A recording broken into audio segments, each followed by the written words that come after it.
open up the chat.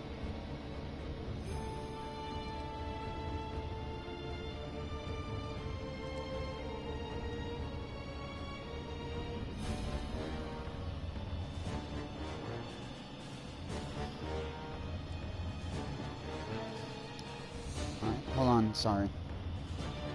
I'm being a little slow.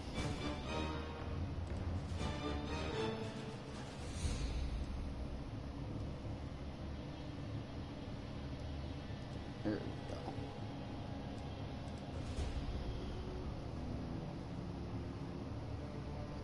There we go. What was the last mission I did yesterday? I think it was this one.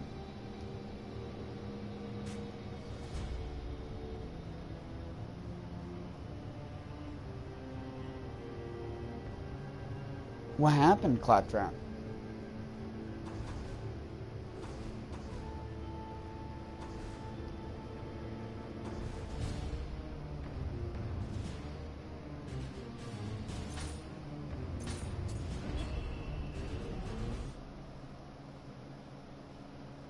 What made you reset UVHM?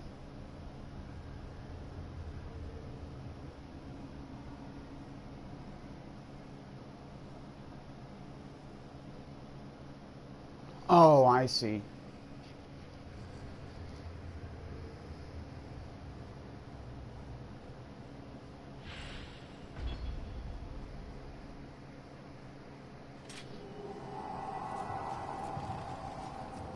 Unnatural death.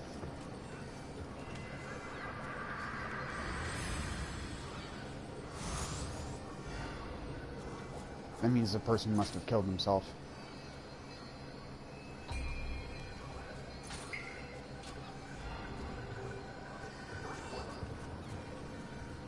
Either that or they died by fire.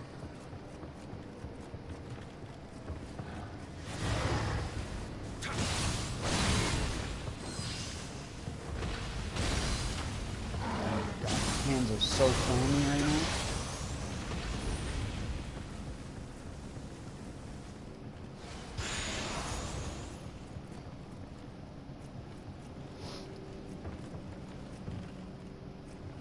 Oh, you should have stayed in UVHM, dude. I mean, in the one that you didn't reset. That's the whole point of Borderlands 2, is that it has endgame. The pre-sequel is the one you need to reset UVHM in, because it has no endgame at all. All of the legendary weapons and unique items come from quests and enemies that only spawn one time per playthrough. Like, for example, if you want to get... There's a E-Tech rarity shield in the pre-sequel that only comes off of one guy, and it's called the Supernova. And you have to get it on that quest, or else you have to reset your entire playthrough to get it.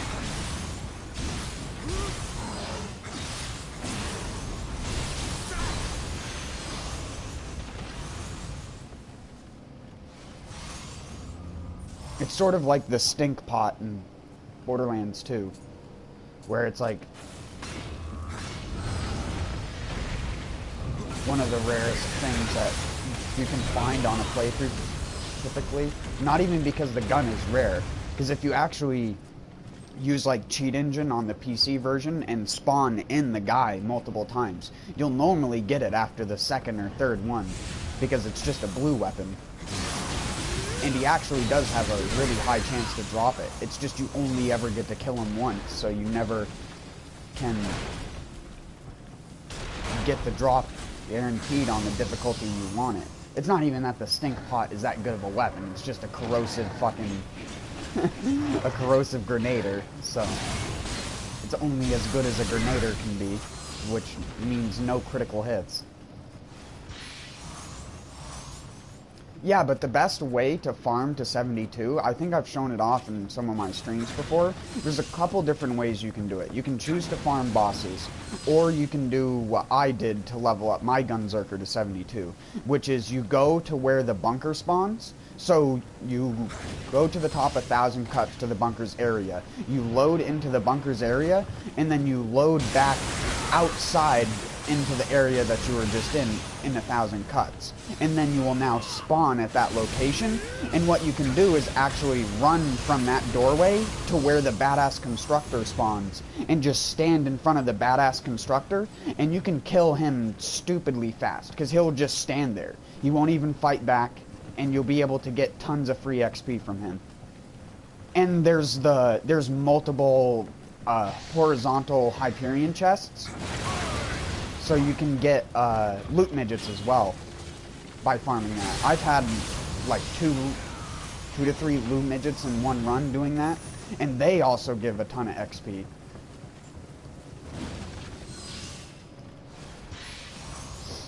And then there's, of course, there's the red chest, and then the two shitty Hyperion chests that are after it. And you don't want those, but it's something you can get.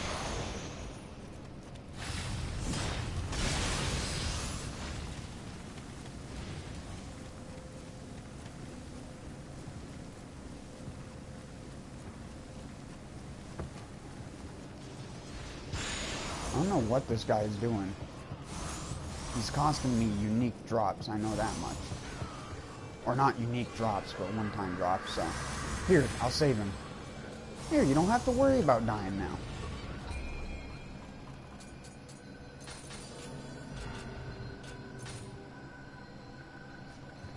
Now you don't die. He's wearing the warrior monk's hood.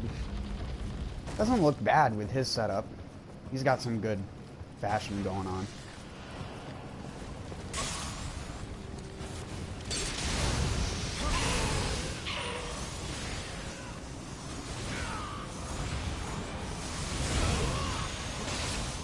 I didn't think they would ever add something that actually matched that hood, because it's such a white. It's not like a tan or anything. Like, they wouldn't have had that pure of a white color back in the day. It would have been more of a yellowish tan color. Just because any white inks they would have had would have faded out incredibly quickly. You go and look at, like, the actual museums, or look at some museums online of, like, some of the old actual armor that supposedly people wore, and, I mean, granted, it's like fucking hundreds of years decayed at this point, but even when it was new, the leather wasn't like a nice light brown, perfectly tanned leather. It was like dark brown, normally had some cracks in it and stuff like that, even when it was freshly made, just because shit wasn't perfect back then.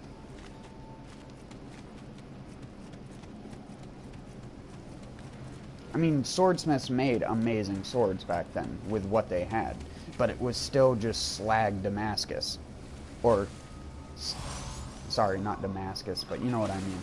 It's pretty much the same thing. They just take a brick of slag iron and fold it over on itself like 600 times. So they get like 1,000 something layers in their sword. There's an actual name for it in Japanese, but I'm too much of a pleb to remember.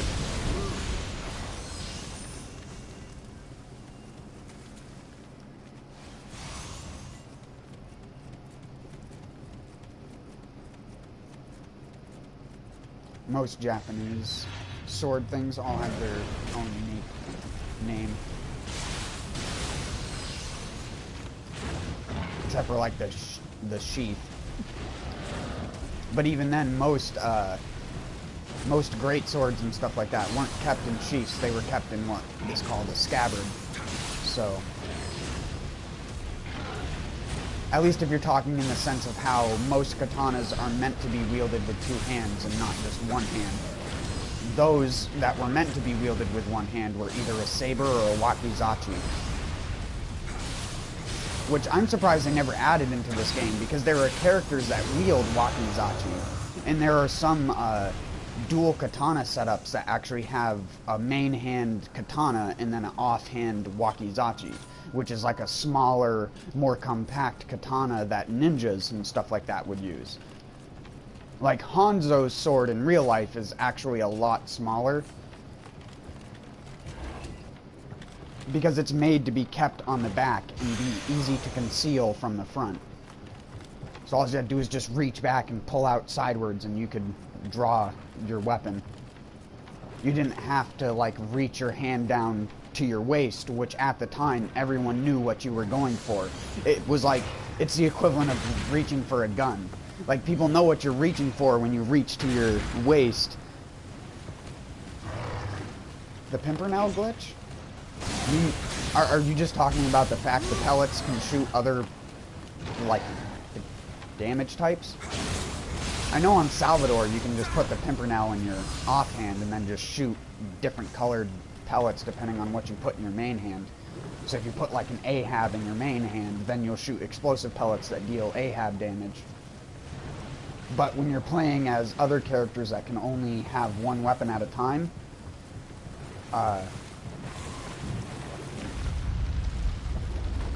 what you have to do is shoot the Pimpernel 2 to 3 times using the double shot glitch, and then go into your inventory and swap the Pimpernel out for an Ahab. And then your Pimpernel shot will do the same thing that it would on Salvador. It's just a lot more tedious because you have to constantly go into your inventory to do it. But it absolutely works.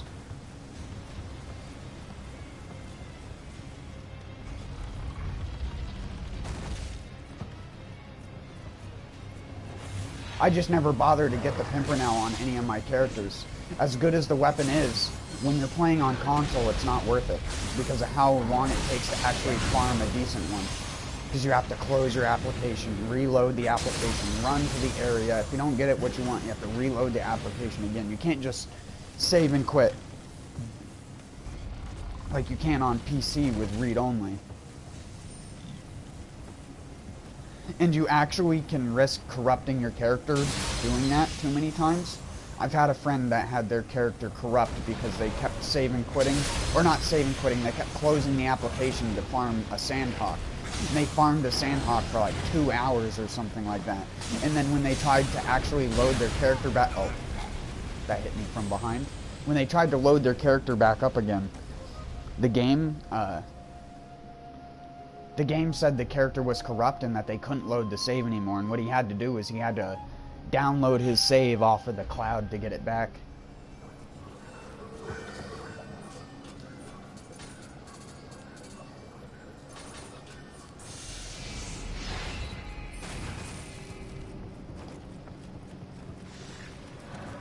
Excusez-moi. Good sir. Squeeze me.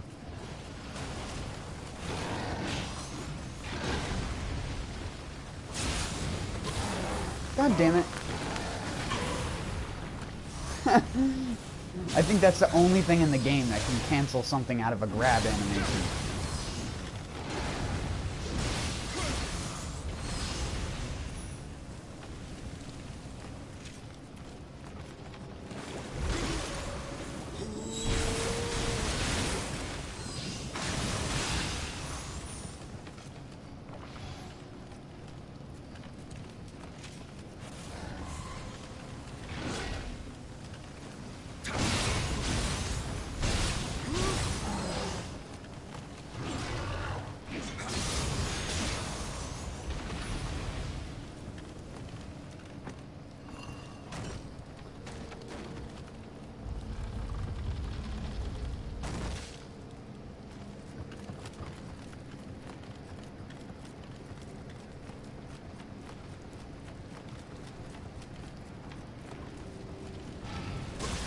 Wheel.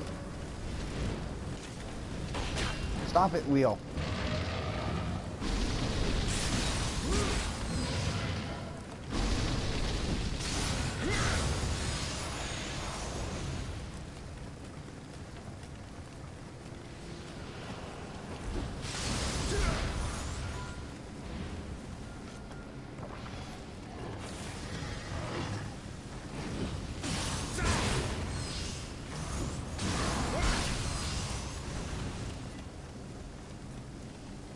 Oops.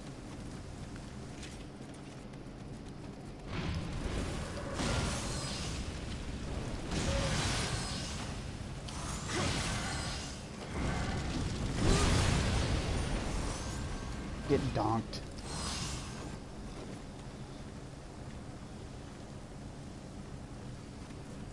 I mean, it's probably as rare as any others. It's just the probability of getting it is pretty low, because when you have the chance of getting a class mod, it just randomly selects what class's class mod it is.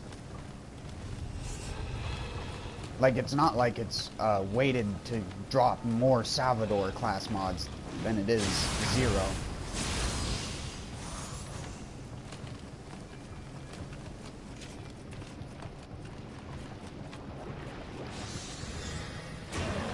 Excuse me.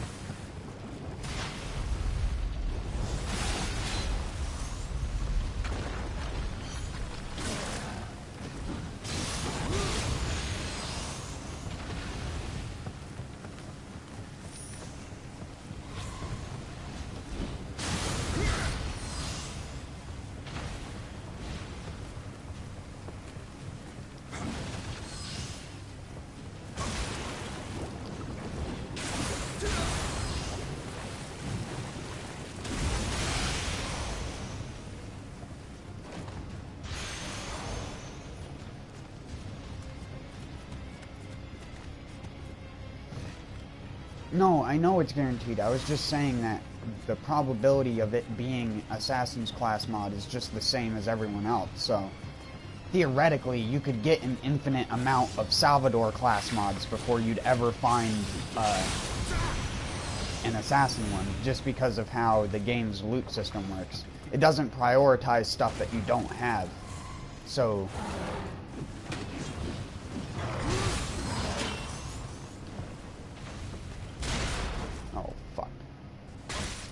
Fuck!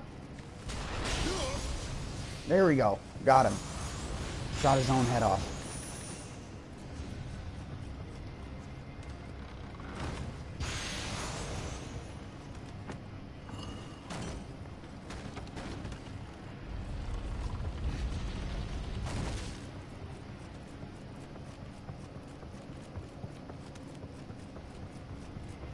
But the way that statistics work, like I was saying, is that you're eventually going to get a ninja class mod. It's not like you're never going to get one. It's just the amount of time it takes is completely dependent upon RNG.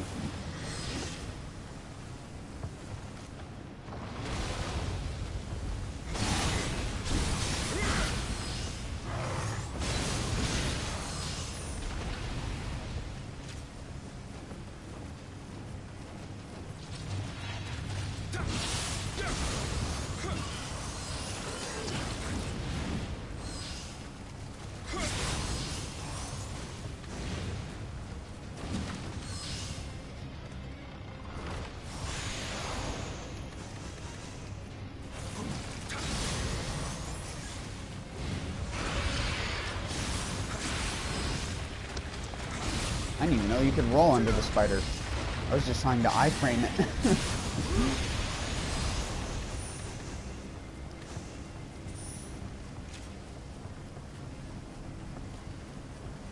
Well, you have to keep your eye out for blues. That's the worst part, right? Is that the blue one, or is that the E-Tech quality, what the hell is it called? The relic thing. That's the one that regenerates your HP over time, right?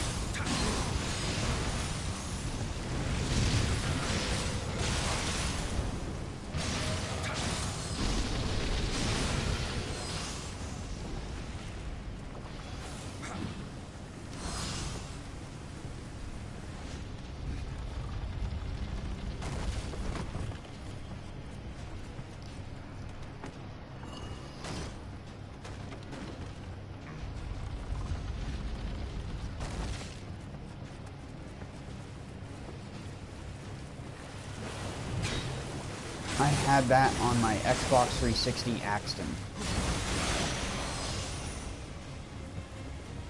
Just because that was back when I valued health regen really high. I hate these ninjas so much. I just hate their attack moves. Just because they constantly roll around you.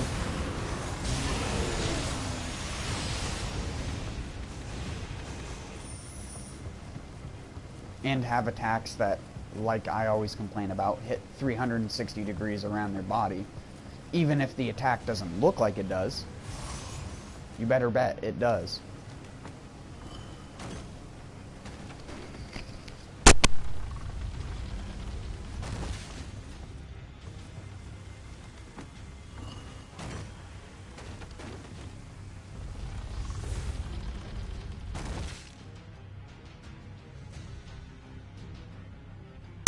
Sorry about that.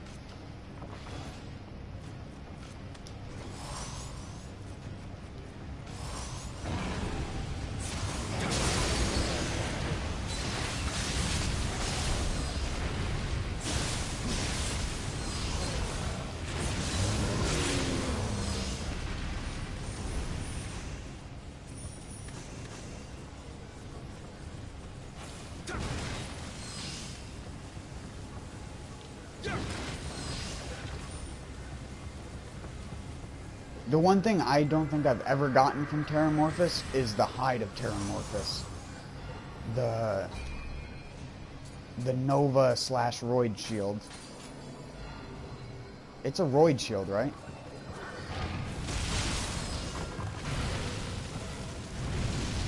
It has the Nova effect, and then when the Nova goes off and the shield is out, it has a Roid damage effect.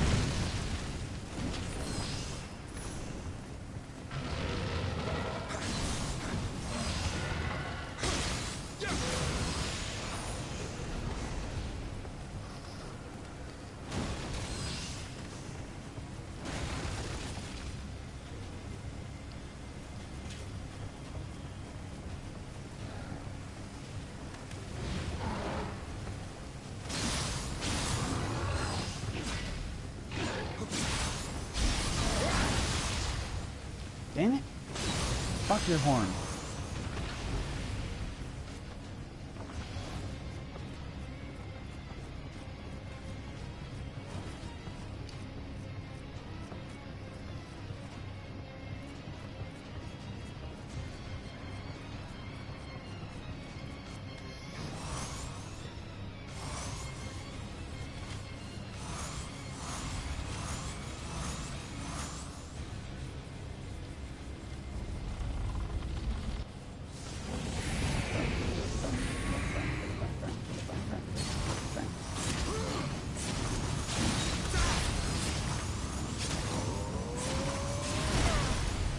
God damn it. Don't tell me that. Yeah, it slopped me. Doesn't matter. He can't hit me because he moves around too much.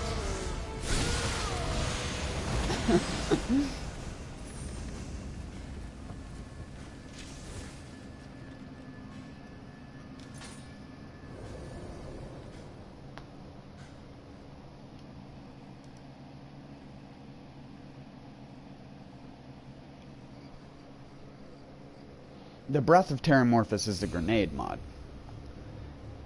Right.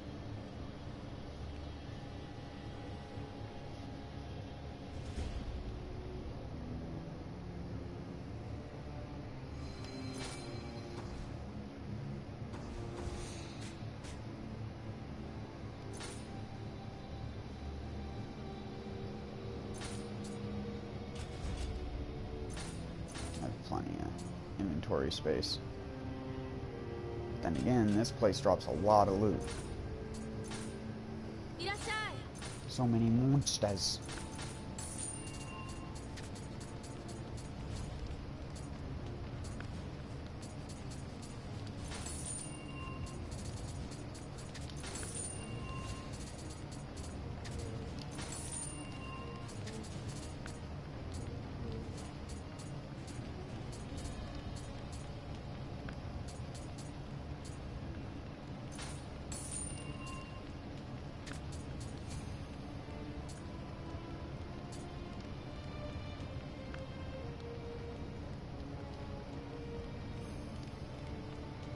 Well, that's so many effects that are pretty much useless now because no one's ever going to use them. Thanks, Team Ninja.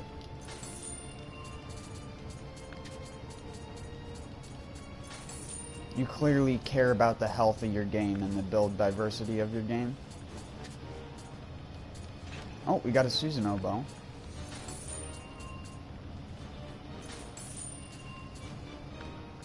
We've got a Susanoo bow and a Susanoo cannon. So now I need a helmet.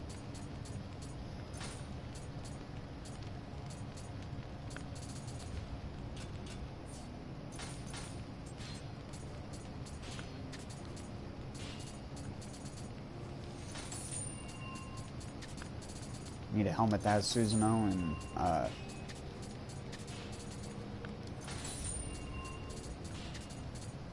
2 weapons. So I can get that 5, or wait, no, I only need 4 things.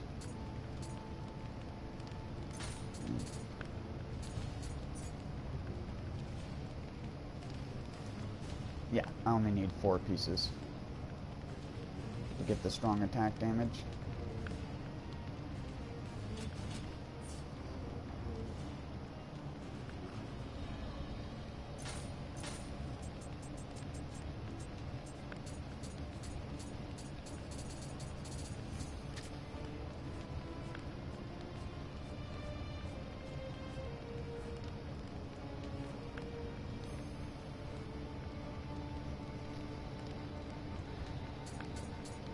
Why do all my change to attack heart charms have to be garbage?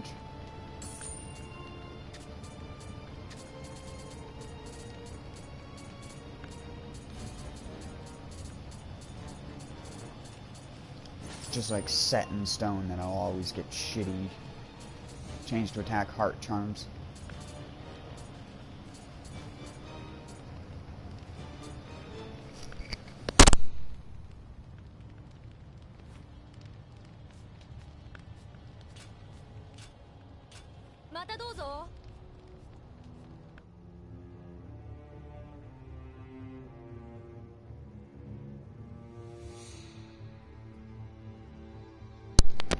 Alright, let's go. Oops. We put 9 in instead of 10.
God damn it.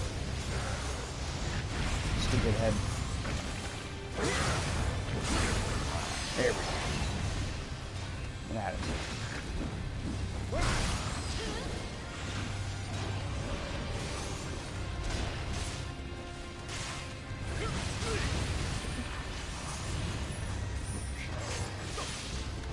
See, Hanzo's sword is way too big for the actual style of weapon that it is.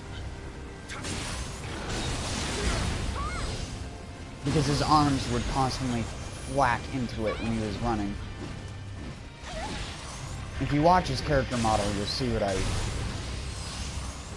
I'm talking about. See. Look at that ass. No. See the sword?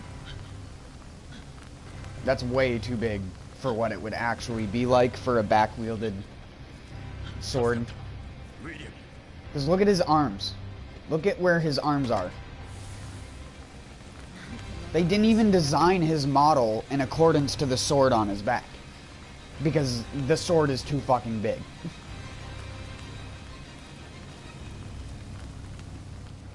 It's dumb. Just a little dumb.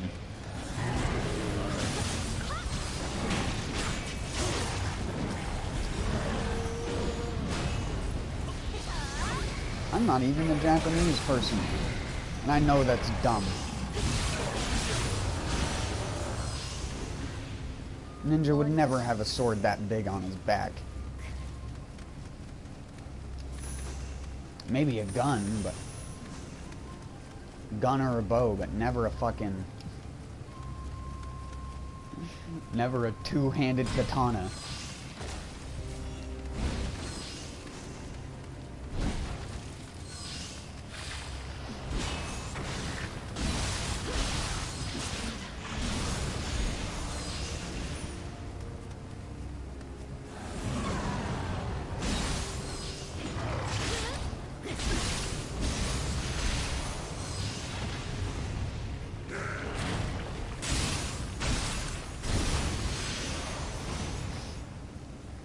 But I do understand that they did it that way just because of the way that William wields the sword. Because when you get the sword from Hanzo's set, I can't remember what its name is. Hikamoni something. No, it's right here. Onimida Muramasa. Oninamida Muramasa.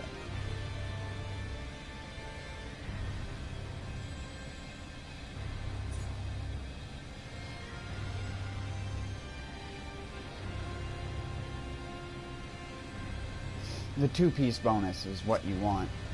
It's complete fucking bullshit that they never nerfed this. It really is. The recover ninjutsu items should be swapped to the 7-piece bonus.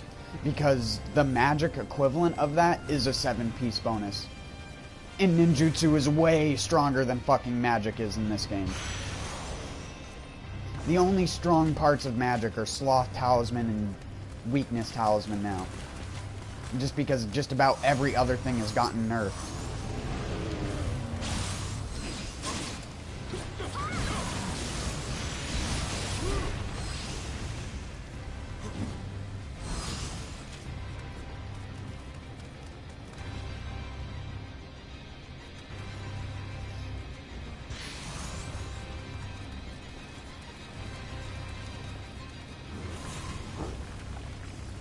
All threshers do, except for tadpole threshers.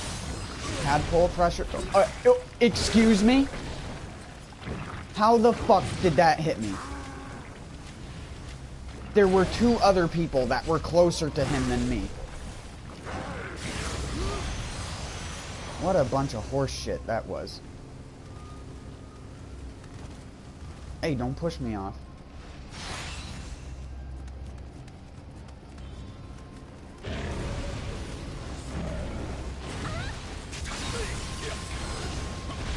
I like how when they get pushed off the ledge, they just automatically appear back on land.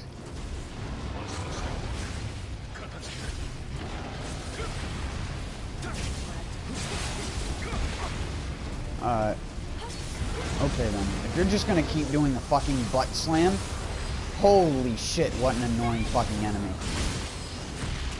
I hate that attack so much. I hate every enemy that has an attack like that, that is just a straight behind punish. That all they do is use that attack if there's even one thing behind them. It just looks dumb. You wouldn't do that in combat. It doesn't matter if you are a giant one-eyed ogre, you'd still get your head stabbed the fuck through with a katana. He just sat down on the ground and gave you a free shot while he's sitting back up. But you can't do that in this game because apparently your fucking player character is too dumb. Nah, whatever.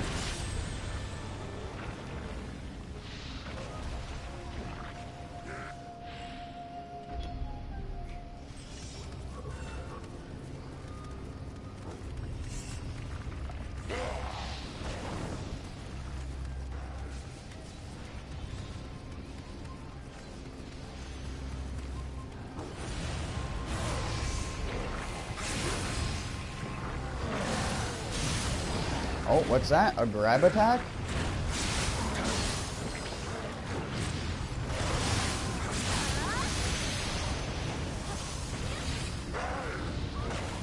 I hate this prioritization AI.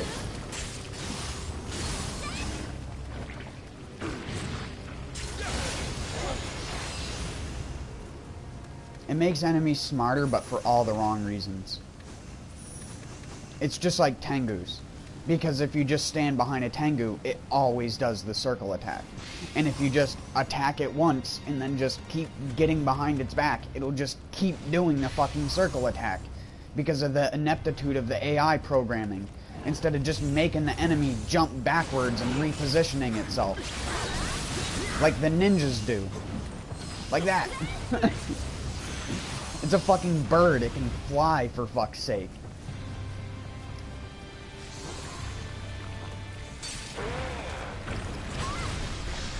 Grab attack. What a dumb attack. Seriously. Fuck grab attacks in games like this. Fuck it, especially when they don't give the player any good grab attacks to use.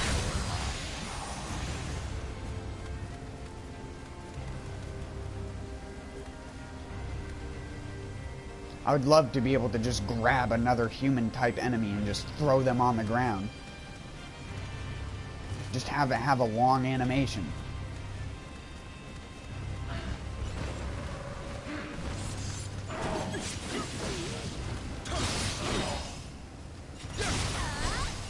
Fucking, I pressed left and Okatsu was there and body blocked me.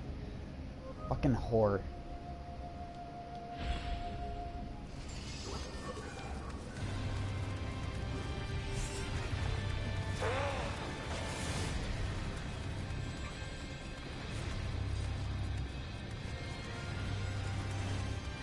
Good riddance. I'll play the game without those assholes.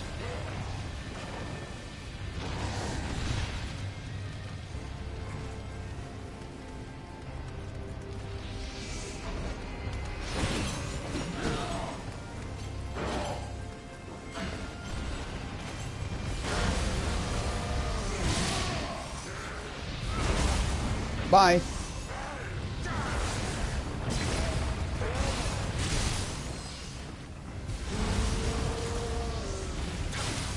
I'm dead.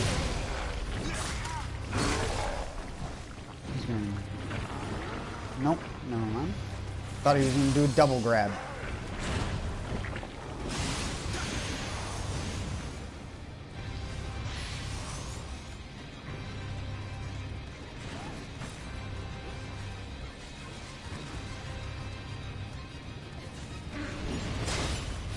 Oh, god damn it.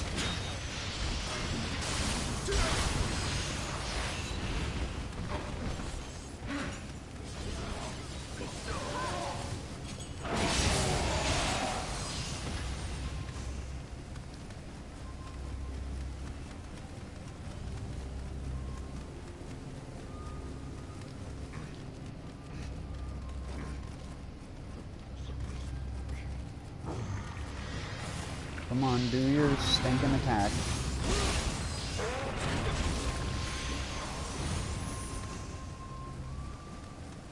I like how he can swing that two-handed katana faster than I can swing it with two hands. Because he's a ninja! He's somehow stronger than you! Even though he's a fucking pipsqueak! Because he's a ninja!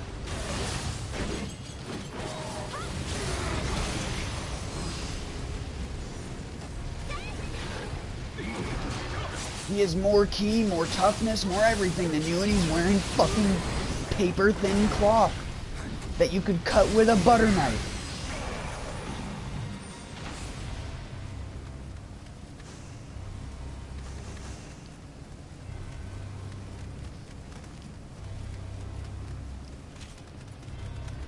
Baby rage.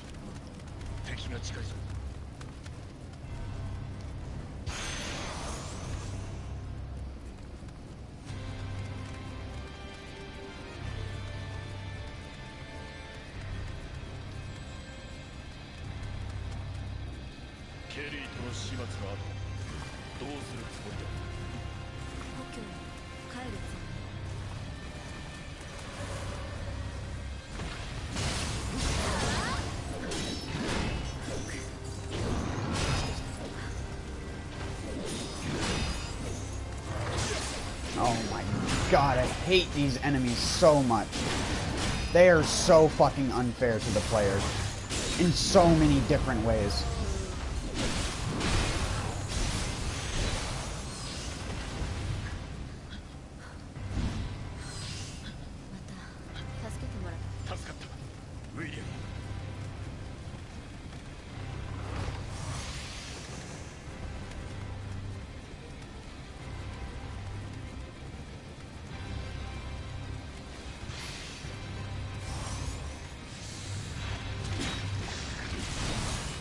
Especially in lower levels of the Abyss. Once you get far into the Abyss, those things one-shot you with just one strike, and their attacks come out so fucking fast. And even if you do predict them, half of the time their weird hitbox still hits you. Because they didn't fucking design those things very well.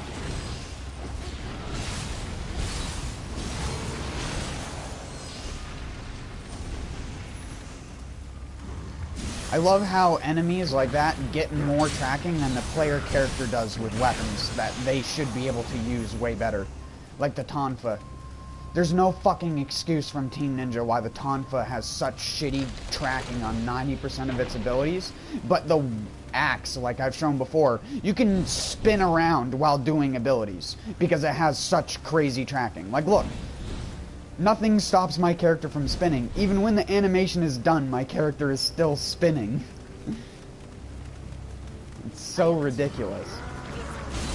How can you make something so blatantly, like, not even fixed, and have it be a weapon released well, not 2 DLCs ago, but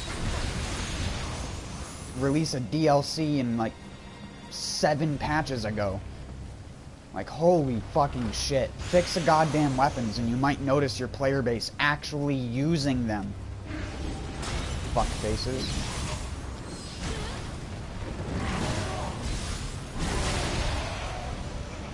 Maybe if you didn't design the game in such a min-max asshole way near the end of the game, people wouldn't need to do shit like that. You can't stay away from those things, though. Not in Way of the Nioh.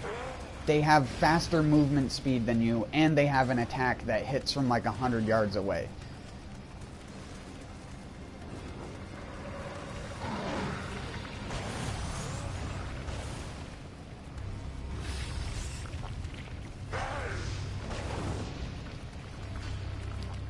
I hate those fucking stupid Kusarigama ninjas.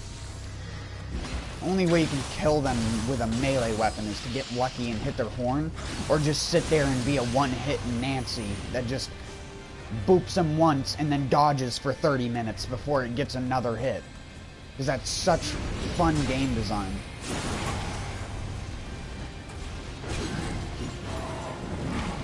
I love when game developers build combat systems like this, but then they make the game so fucking hard that you can't even use the goddamn combat system. Because if you do, you'll get punished for everything you do. Even if you do a single basic attack, you'll get punished by some enemies. You just have to do the one hit and dodge cheese to not die.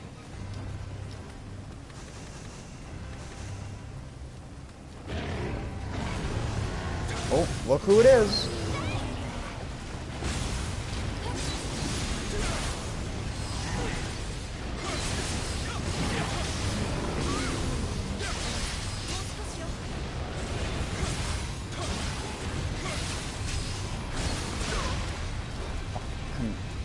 Couldn't recover fast enough.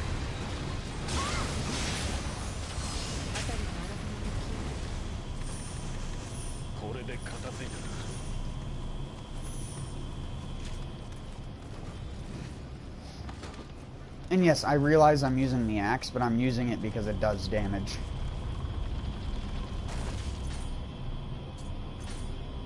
And is one of the best things for killing most yokai.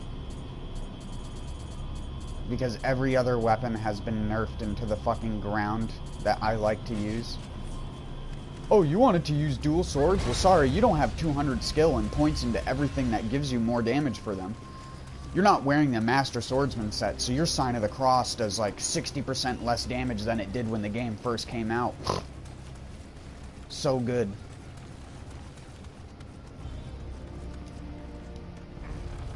you're gonna design a broken ability, just leave it fucking broken. Don't patch it and then make the weapons near garbage except for the moveset's ability to just abuse something. If you're just gonna leave a weapon in that just abuses the game mechanics to begin with, just leave the weapon OP as shit. Make balance changes for PvP if that's your concern. PvE balance changes need to fucking stop with video games. Developers either need to decide that they didn't have enough testing and that they're just fucking incompetent retards, or just leave it in. Because the only thing they've done is ruin build diversity in this game. And that pisses me off so much. Because this game could have, especially with the way the level up system is now, it could have the potential of having a bunch of different builds. But they streamlined everything at the end of the game to make you min-max because of other people who min-max the fuck out of the game.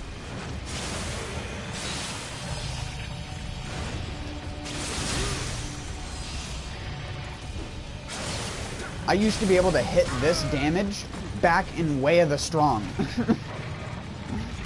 with my old set of dual swords.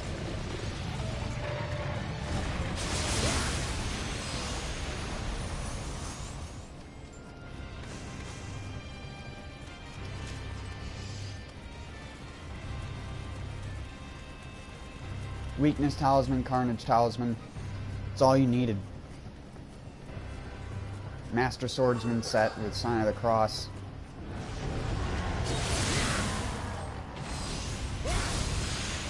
You can go and look up videos of me running Hayaki Yagyo with my character and watching me kill them doing just about as much damage with my skills as I'm doing now.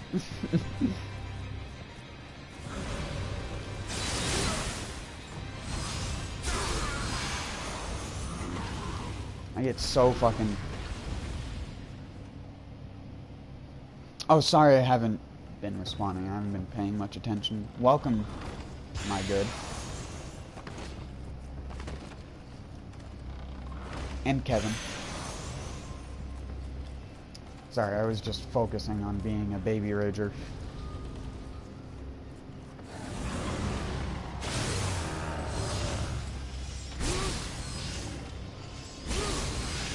That's what I mean by an abusive, like, moveset. Just in general. Any weapon can do what I just did, but the dual swords does it the best. And they were just angry because they were like, well, we designed something that's too good, so we gotta just make it deal no damage.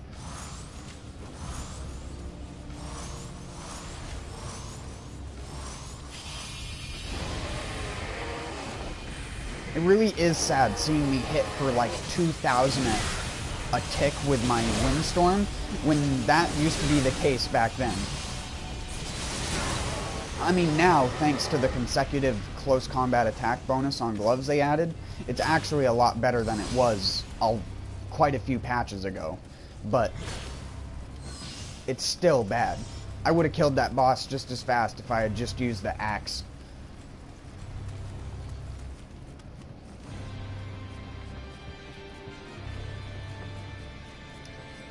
I probably would have killed it faster, to be honest.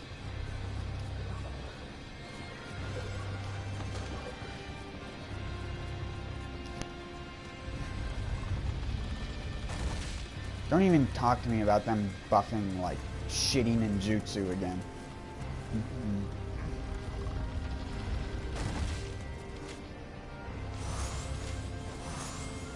What a joke.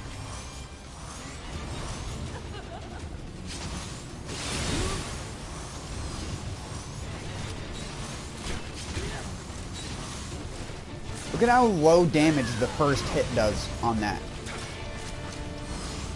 Oh, well, now I'm slothed, because that's a fun game mechanic that everybody loves. Everybody loves being slothed by a boss because they got hit once from an attack that wasn't even aimed towards them, because hitboxes are fun.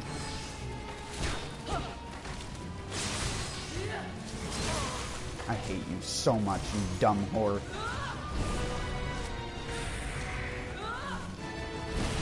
Oh my god, I forgot. You put sloth on her and it makes her fucking stupid thing come out slower, even though the sound plays at the same time that it would if it came out at normal speed.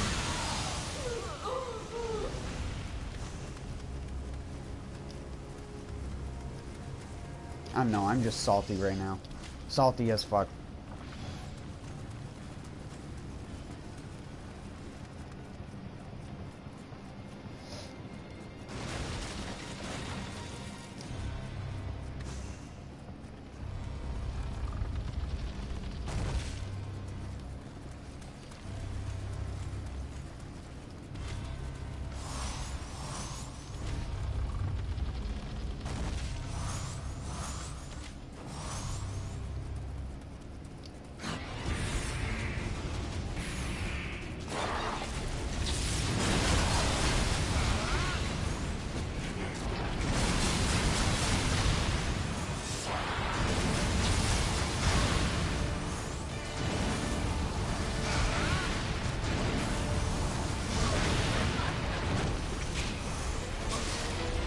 What even hit me?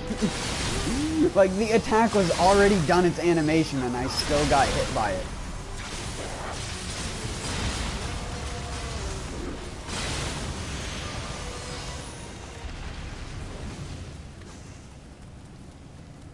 Fucking... This game's shenanigans. And it's only further exacerbated at... Good English, dude. The problem is only worse in higher difficulties because mobs and enemies move so much faster.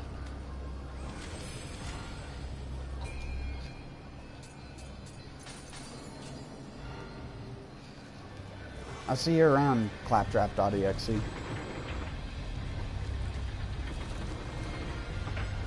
Yeah, that's true.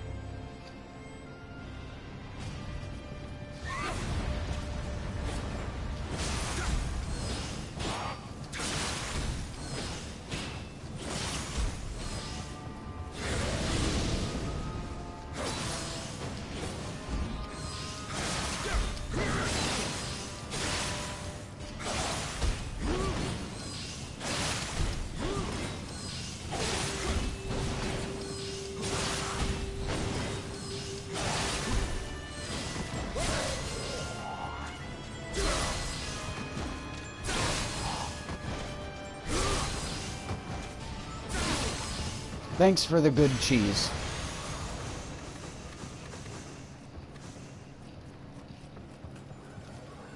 I'm waiting for them to nerf Sign of the Cross so that it doesn't knock people down from behind, and then the game becomes garbage.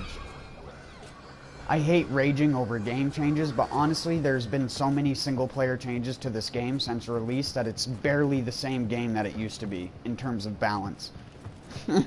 It really isn't even close. Everything is so overly balanced at low levels now that even at low levels with good gear you die in like 2 to 3 hits. Because game design.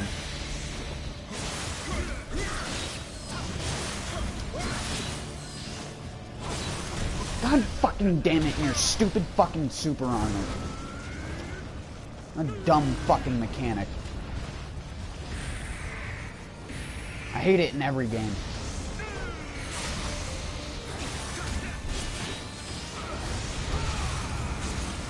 Jesus.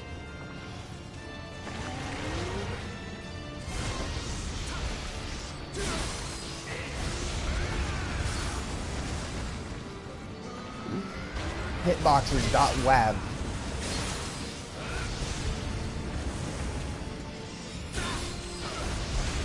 This boss is fucking more cheesy than I am. You know what, dick?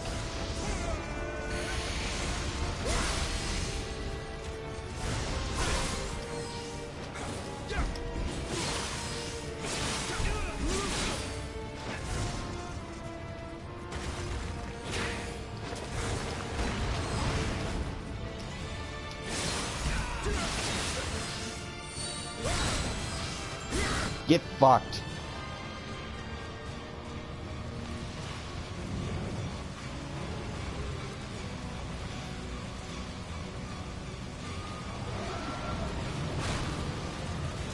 Even Yamata no Orochi is trying to fucking choose. Open up with a goddamn grab attack. Asshole.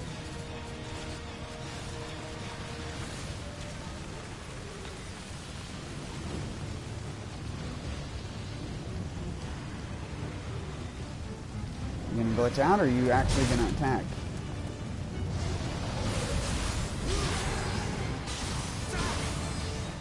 God damn it, that's not as strong as I'd like it to be. I need my Emrita attack bonus.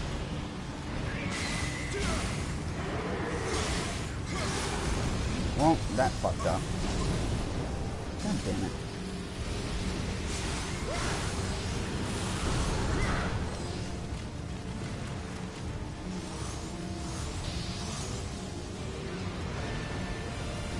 I really hate the awkward camera angle of this boss fight, where it doesn't ever center the fucking boss on your screen.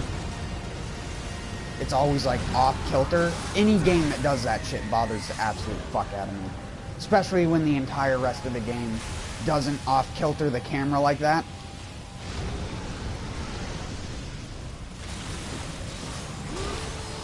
It's like, why? What is that doing? What is that doing to make this fight better? It actually only makes it worse because half of the time you can't see the other fucking dragon heads. Because the screen turns to one side so far that you can't see what's going on.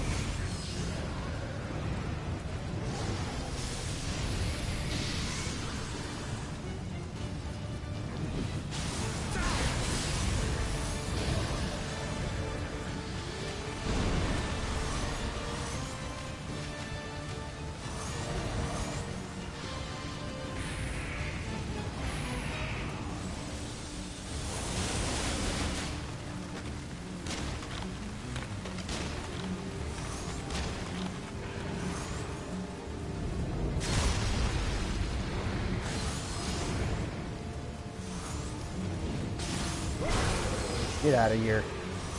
What a dumb boss fight. Oh wait, did it glitch out?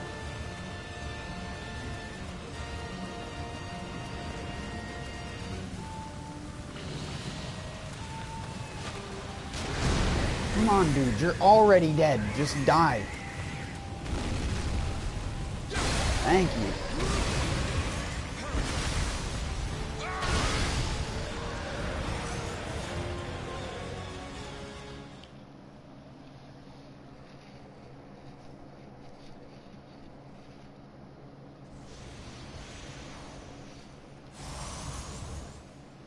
Oh, the game hitches there. Don't worry, that's not my stream. That's just the game hitches every single time I come through this area. I don't know if it does for anyone else.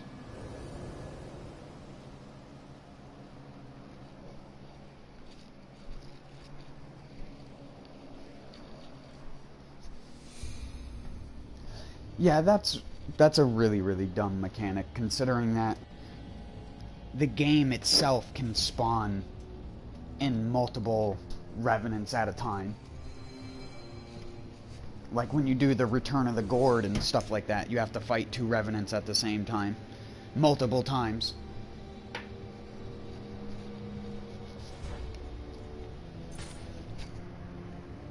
What?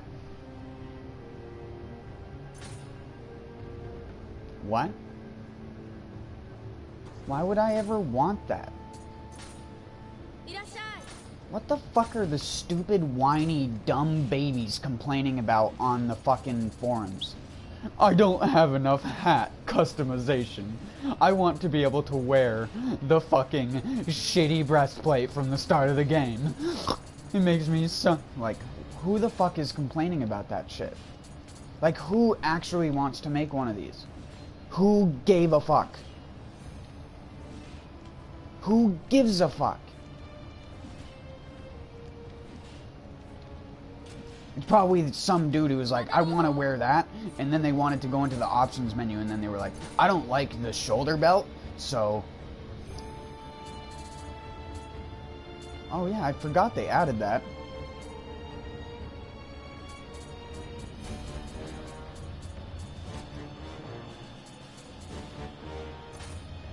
Where is it? Display shoulder belt.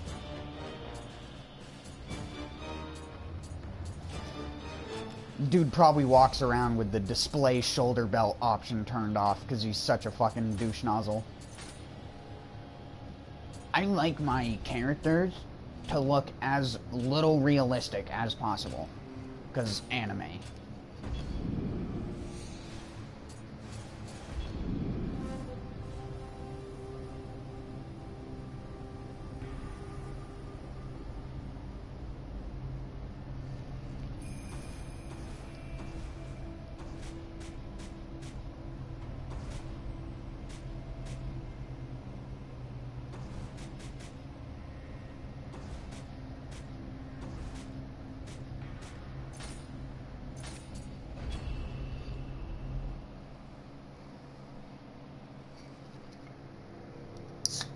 I hope my internet doesn't shut off tonight.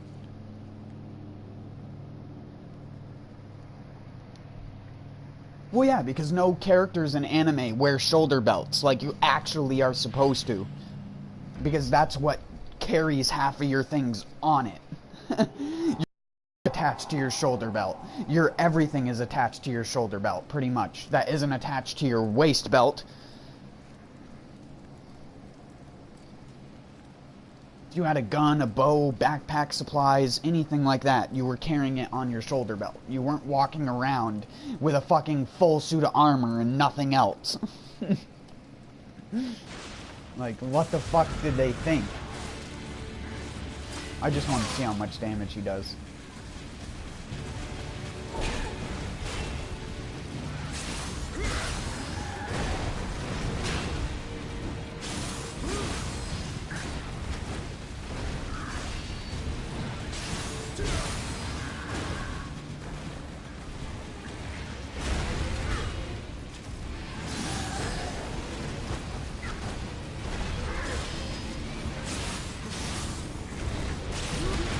God damn it.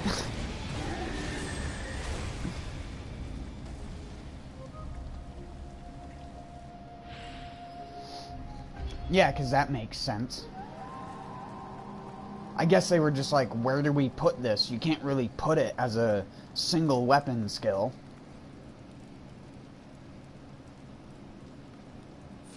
Even though they could have just put it in the weapon skill trees. And then, like, everything else. Like, down here. Could have just had it down here or something like that. And just been like, sneak attack with weapon. And then it just fills it out in every other skill tree like it does for the key pulse stuff. Like this shit. Alright, I need you to kill me by the gate, dude. Thanks. I need my guardian spirit so I can buff. Alright, here we go.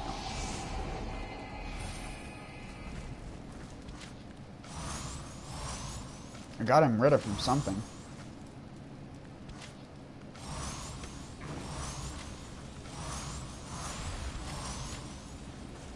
Is he gonna do the dip to the left?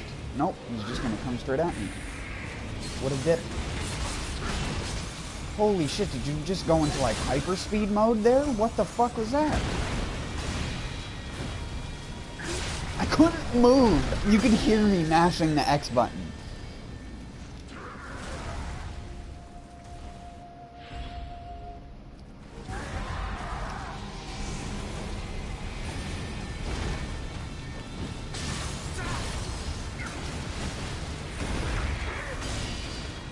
Can he even be paralyzed?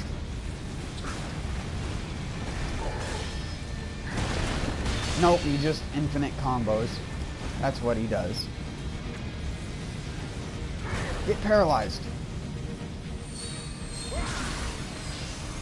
Oh yeah, that's right, his crit spot isn't on his fucking back. Because that makes fucking sense for the rest of the entire goddamn game. It's on the back of the centipede, it's not on the back of the fucking human. Gosh, how could you be so fucking retarded? What a dumb boss. I hate this fucking boss.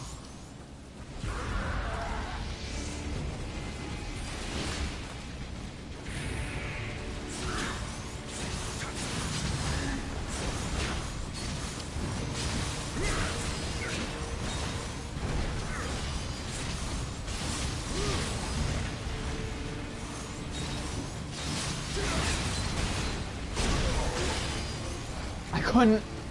I'm pressing the buttons to use my living weapon.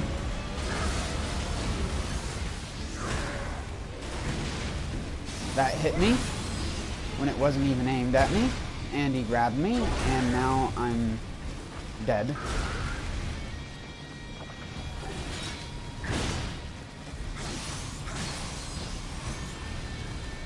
Have to get out my other weapon.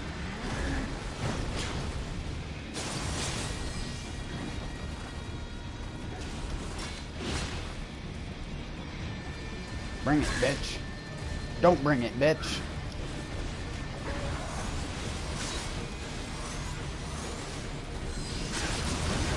God fucking damn it.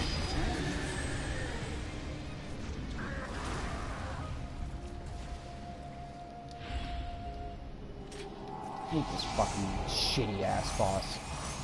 I don't think anybody likes this boss. It's just one of those I spam AoE attacks so you can't get behind me bosses. That is just so fucking annoying in these kinds of games.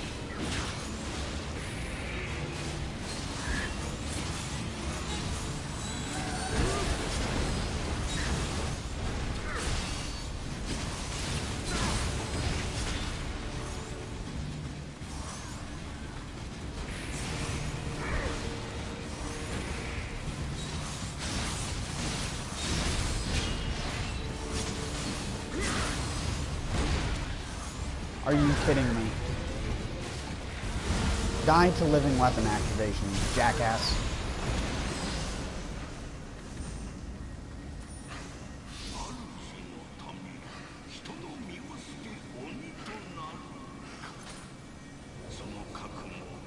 Shut your gas bag, cat.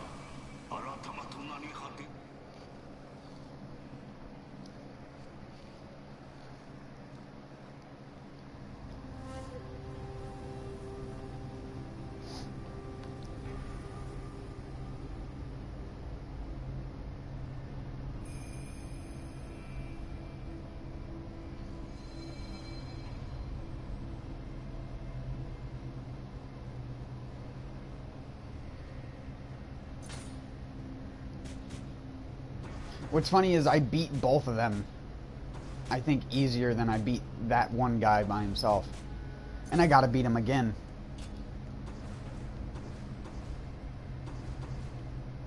Unyielding hellfire. I don't know why. I always read it as a song. It's the only title mission in the game that I read like that.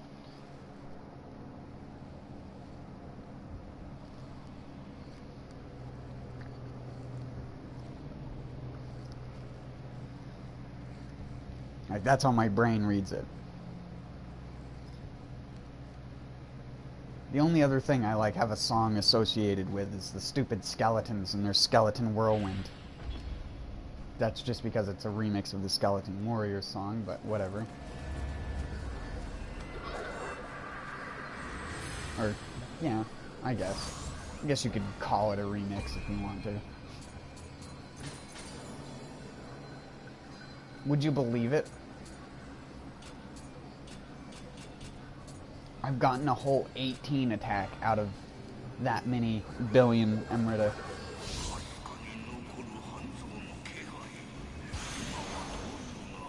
What?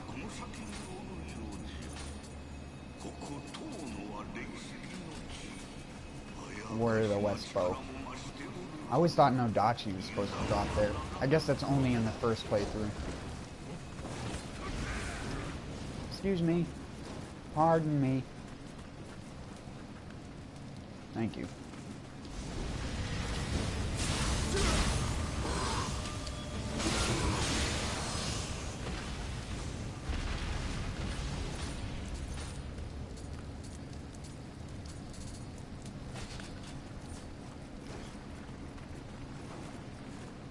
I have so much key recovery speed.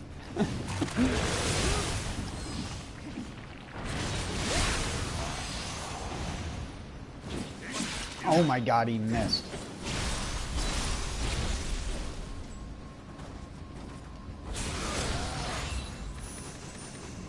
Or, I shouldn't say he missed, he just attacked out of my range purposely, like all fucking shitty NPCs in this game do.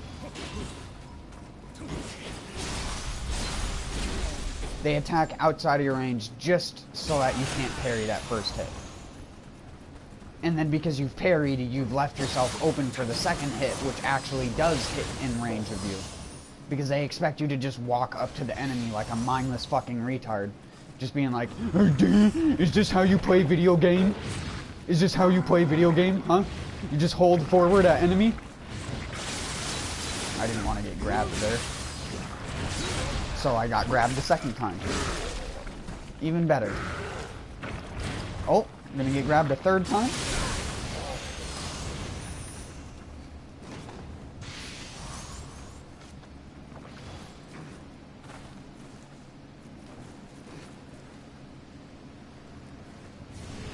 This is where the Tarotachi was supposed to come from originally, but they never added it into the game for this guy. Because this is the guy who's supposed to wear it. That you get in the most current DLC. Taro the Brave.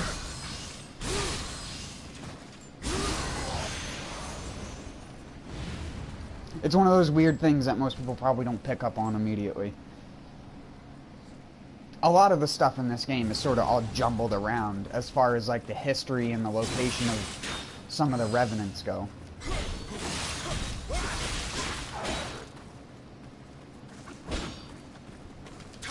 Would you stop that? Why can't I do the...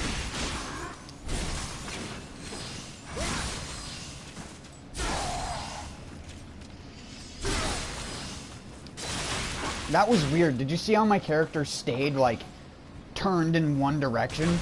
That was so fucking weird.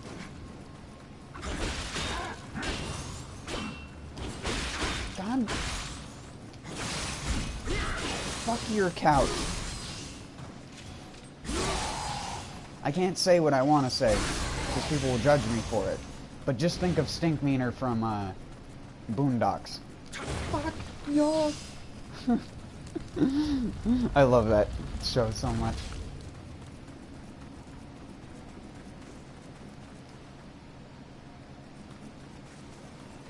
That's like easily one of my top 5 favorite shows that's ever been on TV, is the Boondocks.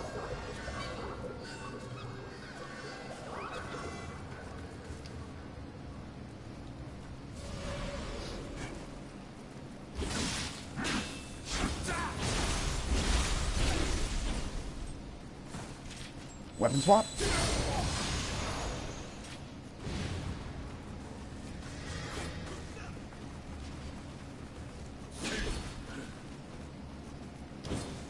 Come on. You and your slow ass attacks.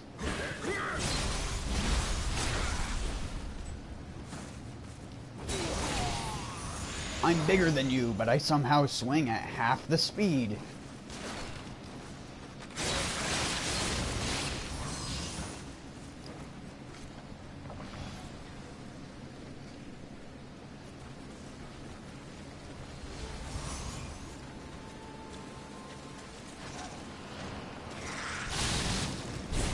No, I know, but Boondocks always did, or didn't always, but had a spoof of it in a couple episodes where there was a character named Stinkmeaner, and he would say all those lines in like a very specific voice.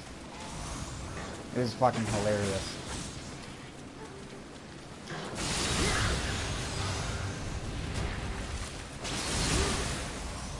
If you want to look up something, and again, even just saying this will probably piss people off, because it's impossible to not piss people off nowadays.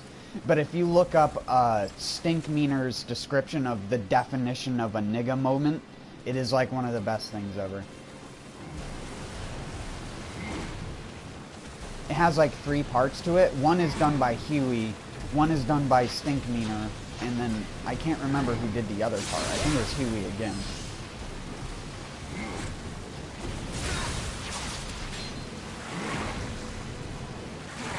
Now, when nigga synthesis combines with a nigga moment, you get a complete fucking disaster.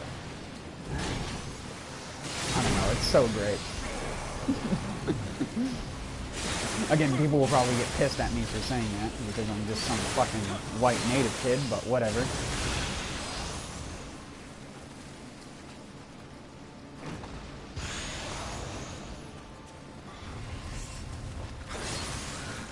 I know, so much for freedom of speech, right?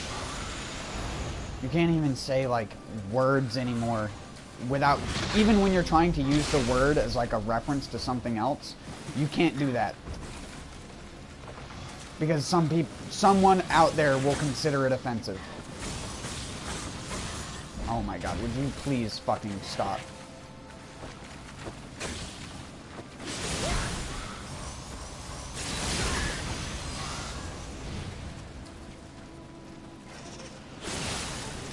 Someone out there will hate you and wish death upon you and want to burn everything about you down just because you said a word. That's the society we live in nowadays, where everyone is just the definition of triggered, but then they want to act like some super tough big guy on the internet. I swear, whenever the first time I saw the videos of those kids that, like, tore the Confederate flags off of people's cars, I was just like, you're no better than the people who did that shit in the first place. You're literally, like, just being as toxic as they were. Like, I don't think... And again, this may sound like a complete racist-ass statement, but I don't think the majority of black families know that they're the one who determines how much it changes. Because most of the racism that's still around today is based off of their preconceived notions of people being racist towards them, which people don't do anymore. People don't due to the absolute fear of being racist. And the only people who do are just some delusional country assholes who love doing it just to fuck with people. And you shouldn't take those people seriously to begin with. Like, what the fuck planet are we living on? You're gonna attack someone's car and, like, go to their house and chase them down and, like, ruin their fucking life all because they have a goddamn flag. Like, are you really that dumb? I don't even think most black people know what a battle flag is or know what the Confederate flag is a part of, and know that they shouldn't just be complaining about the Confederate flag because it wasn't the only one used for getting their slaves back. There was also the Choctaw, which were natives that sided with the Southern people who also fought for their slaves that they traded for. Native Americans. People that everyone always assumes are innocent people that can never do anything wrong. Yes, they had slaves too. They traded for them legitimately. And guess what? They got fucked over by everyone wanting to change that shit too. I'm not saying, and don't get me wrong, I'm not promoting slavery in any way whatsoever. I am just saying, purely from a statistics and, like, history standpoint, that if they're gonna make outlandish fucking bullshit claims about racism, they should at least know about their own fucking history first.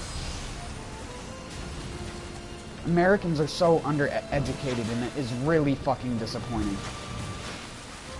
It is one of the saddest goddamn things on this planet. Watching Americans kill and attack other Americans over shit that they don't even know about properly. If you ask most people what a fucking battle flag is, they'll probably only be able to know the Confederate flag, if they even know what a battle flag is in the first place. People are dumb. It's fucking pathetic. It's sad. America's been going downhill over the last fucking 10 years. Not even just due to that, due to a combined effect of a bunch of other people as well. People voting for Trump as a joke and then realizing what a shit-ass he is and then acting like it wasn't their fault in the first place for that asshole being president? Like, are you fucking serious? Like, 90% of people who voted for him out of a meme and no other reason. They didn't have logic behind it. Most people's logic was infallible. It was only right as long as they were thinking it, because it didn't matter how you looked at it any other way. If you were voting for someone else, you were voting for blah blah blah, and it's just so dumb. Americans have stooped to the level of just have gone full retarded. Achievement unlocked. Gone fully retard. Retard mode activate. Whatever you want to make the joke about.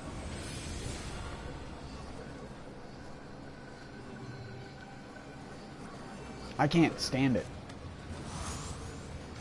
And people always call me racist or call me insensitive to that shit. And I'm just like, sorry I'm not fucking an ignorant asshole. You might be able to call me arrogant because I'm a loudmouth shithead who always thinks he's right. But I am right. When I'm wrong, and I'll accept it, but I know when I'm right. And people are fucking dumb. People have no clue what they're talking about most of the time nowadays in relation to that kind of shit. It's just like, I mean, I hate bringing it to this as well. It's just like religion and statism. Statism is the literal root of all evil. Nothing that has ever come from statism has ever been a good thing or accomplished anything great for the merit of society. And statism is a big umbrella term for just a singular person's political views being put onto other people's political views. Or religious views. Because religion is politics if you go back thousands of years. That's what they argued about, was gods. Gods that didn't exist. It's just like Japanese history and the mythos of a dude walking up a mountain and slaying 5 tengus. Like, what? Yeah, the dude may have thrown a pebble at a raven. I don't think he slayed no humanoid tengu. It's complete malarkey.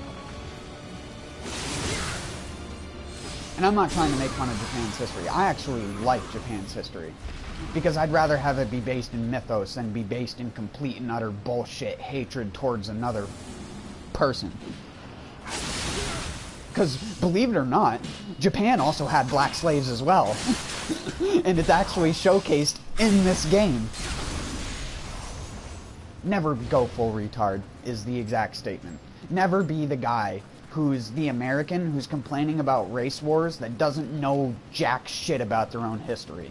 Because then people like me just stare at them and just don't say anything. Because if you say anything or refute it, you will be labeled as insensitive, racist, bigot. Like, there's so many different things you'll get called. Even if the meaning of the thing isn't even the proper use of the word, you'll get called it. Because that's the fucking shit-ass society we're in right now. It's fucking pathetic. I know I've said pathetic like 10 times now. Because I'm not one to talk. I'm not a great human being either. But at least I've tried to understand things.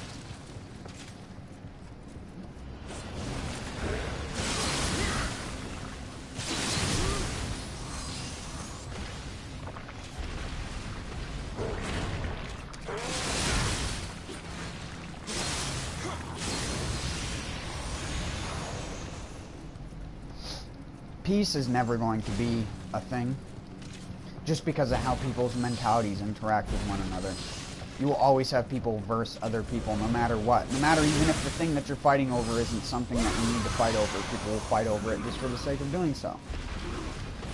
Look at people killing each other in lines, or I don't want to say killing each other, but people have been like severely injured and like near death in lines of Black Friday just to buy a TV for $20 less. That's sad.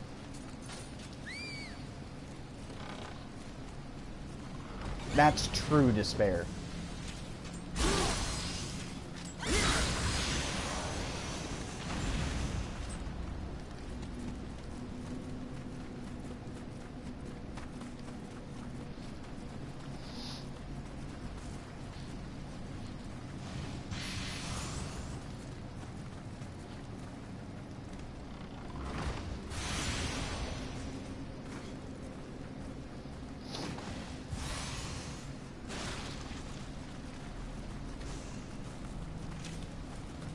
I love what is considered safe for children now in different areas. It completely depends on what city you go to, what people will say is safe for children to watch or look at. Hell, even around here, I know families that are like, oh yeah, 6-year-old, they can listen to fucking vulgar hip-hop and rap all they want. That doesn't matter. And granted, most of the kids who do it don't take it seriously, but there's a good portion of the kids that do. And you can immediately tell when a kid latches onto that type of lifestyle because you normally automatically see them put on a flat brim hat. Flat brim hat, tank top, medallion. Even a 9-year-old kid will have that shit on. And that's not even a joke. I wish it was a fucking joke to say that. But I guarantee you that pretty much every single person who's come into this chat has seen a kid dressed like some dude from a fucking shitty 1990s music video. Looking like fucking Vanilla Ice.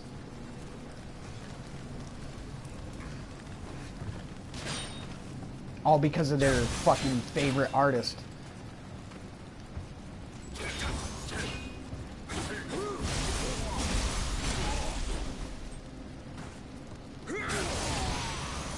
Twerking should not be a thing that kids should be circulating among themselves. I remember when I was a kid and everyone always used to freak out about kids learning out about sex. And now it's just like, that's just a fucking part of music and entertainment now. Even for kids. Even kids, even 6-year-old kid entertainment on TV has like minute amounts of romance and adult subjects that a kid really wouldn't even understand. But when they do, they're just like, what the... Like, why? And then you have to like lean over to your kid and be like, little Jimmy, because the world sucks. I'm sorry.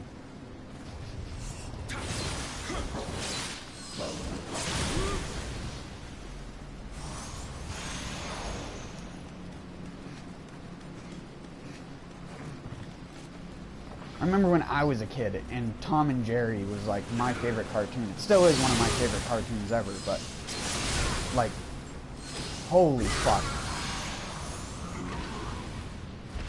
And I'm not trying to say Adventure Time or anything like that is bad by any means. I'm just saying a lot of those shows now that are targeted for kids are more adult shows than they are kid shows anymore. There was like that show on Cartoon Network, Titan something. Not Teen Titans, but it was another show that got taken off a normal Cartoon Network and put onto Adult Swim because the show had an episode where the girl robot, like type person, was trying, or no, the girl who was real was trying to entice the robot dude, and the robot dude was just like, I don't process your booty shaking in front of my face. And they literally took that show off of Cartoon Network, off of the Children Hour, and put it on to Adult Swim because of that one fucking episode. But now they have shit that is literally perverse on their shows. I know because I watch Cartoon Network all the fucking time. And I see stuff in some of those cartoons and I go, am I watching Adult Swim right now, or is this... And I'll look at the clock and it's like 6:30 a.m. and I'm like, nope, that's definitely not Adult Swim. I don't know, I'm not trying to say censorship for kids is a good thing, but people all over the planet will argue different things about what is right for a kid or not. And that's another thing that's really dumb. You can't make that decision.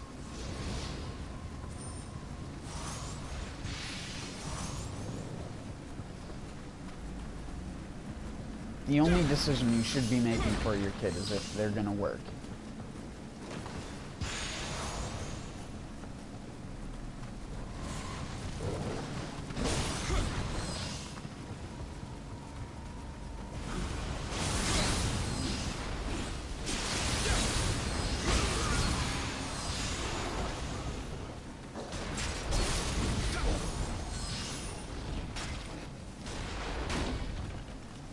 Marlboro Country, be right back.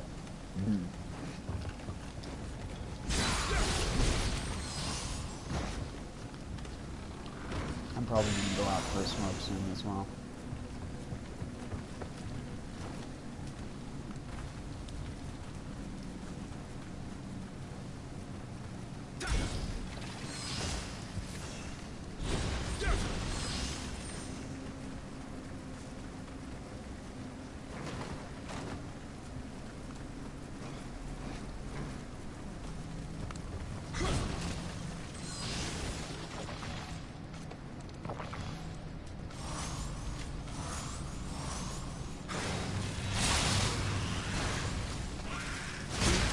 Yeah, knew that would happen. It's like a 1 in 3 chance that you go through that gate and the thing instant paralyzes you. So horseshit.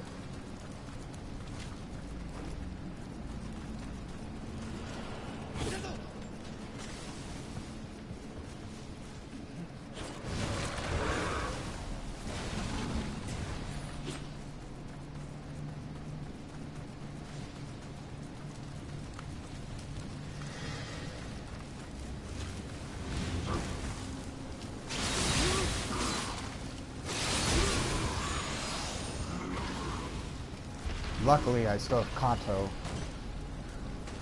Or, what the fuck am I saying? I don't have Kato. But I do have the close combat attack increase, which is the only thing that's allowing me to deal damage with my dual swords right now.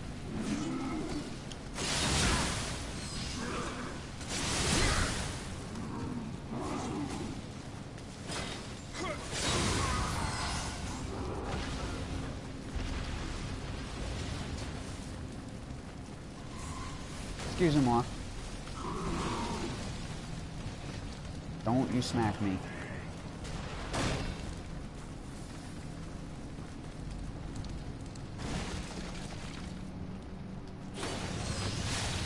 See what I mean? It would have done it to me again if I had did it. You might think my 1 in 3 chance probability bullshit was bullshit. But trust me. I've helped people on this mission in co-op enough to know what people die to the most. Because I die to it as well, and that thing is one of them. Oh great, now I don't have any way to stun this guy. So.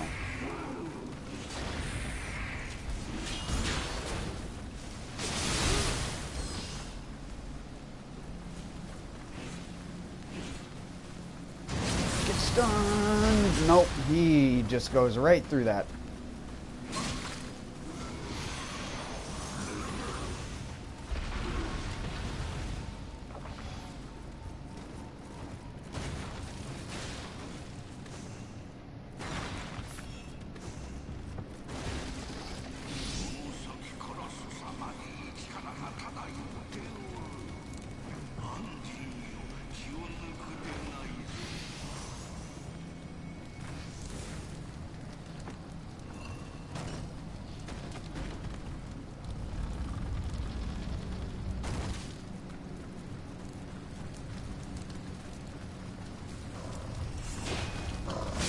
Out of the way, Dorgo.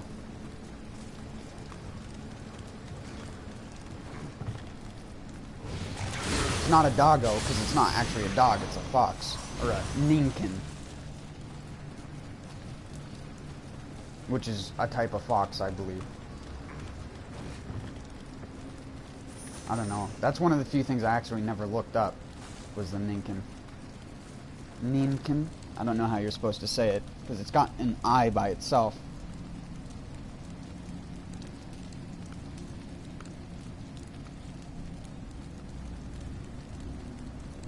Oh.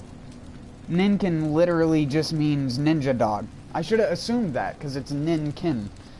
Like Raikin, like lightning dog. I'm learning Japanese.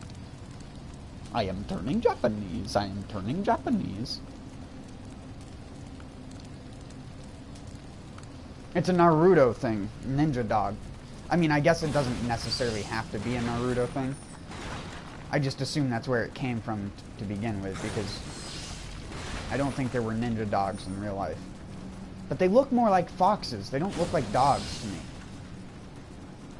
They have like too long a snout and too round a tail. Like too fluffy.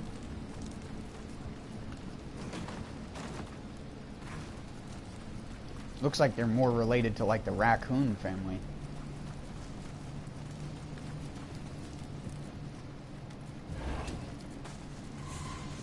I don't know, I wish I could get a close look at one without it attacking me. How do you, would you...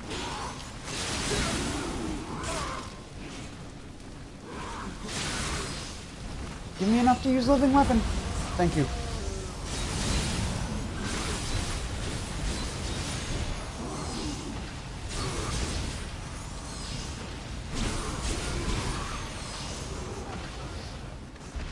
I think the best part about this game that trains you to do is knowing when an enemy is going to attack you from behind. And pressing the X button twice on accident. That's my other favorite part of this game, you know? God damn it. I don't even need to kill that shit anymore.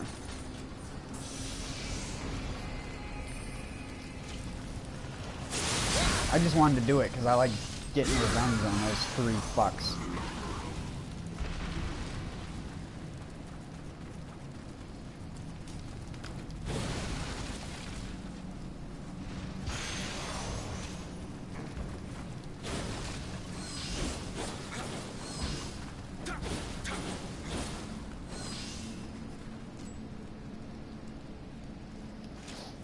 The dual sword was the first weapon that I figured out how the rolling attacks work.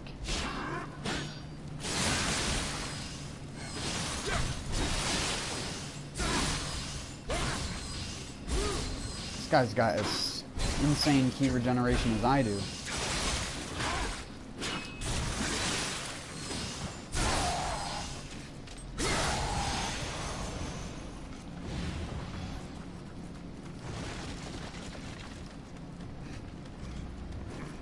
From the 6-piece Amaterasu, if you're wondering how I do have so much key regen. I have 32 from this, and then I have another 32 from Kato. So that's 64% key recovery speed, and since there's no diminishing returns on it, you can even combine that with one of these things, and then your key will literally fill up from 0 to 100 in less than a second because you have over 100% key recovery.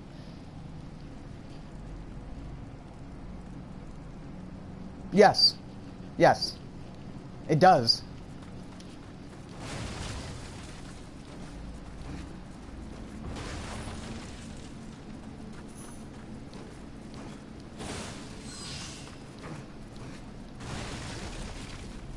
So really, I wouldn't even necessarily call it a detail. I'd just call it I guess they had expected it to be more popular in Japan than it was in America, but it's quite the opposite.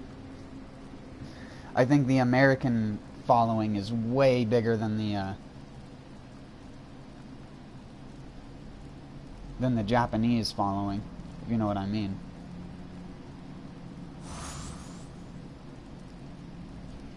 Oh, there we go. I was just waiting for that. Look at this key regen now, though.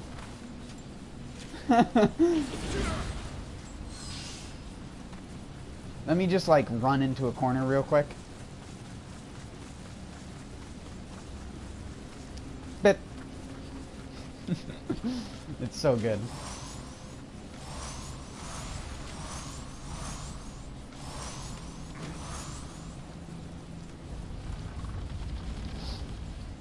Then you can combo that with a Kekai if you want.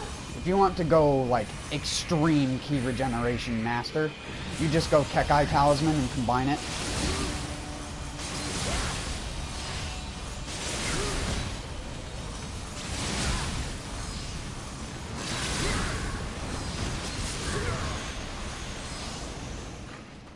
So much key regen. It's honestly ridiculous.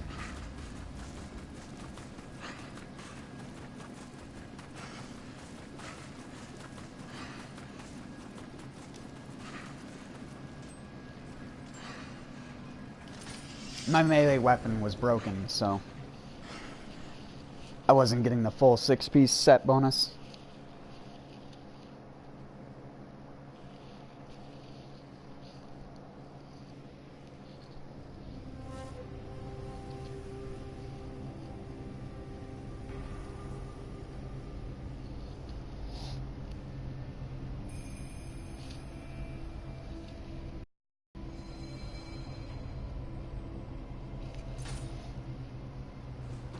I haven't even bothered to look at the Nioh Reddit recently.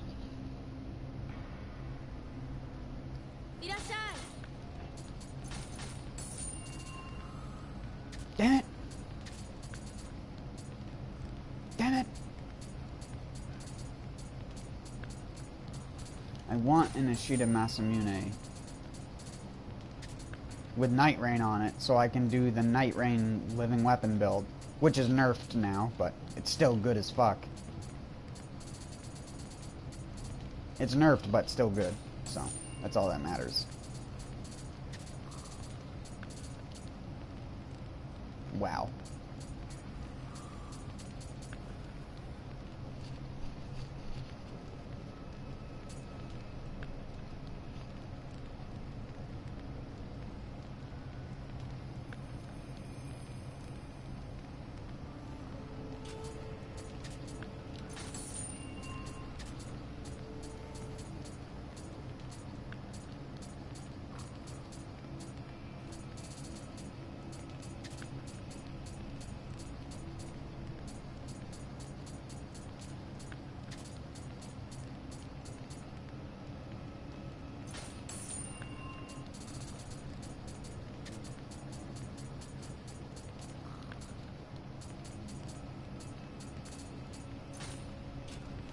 Water of 32.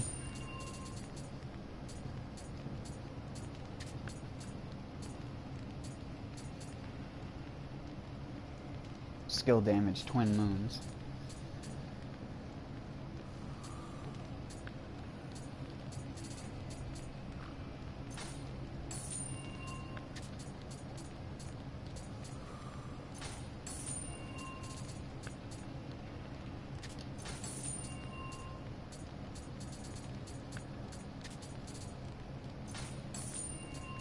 I have my Futsunushi bow.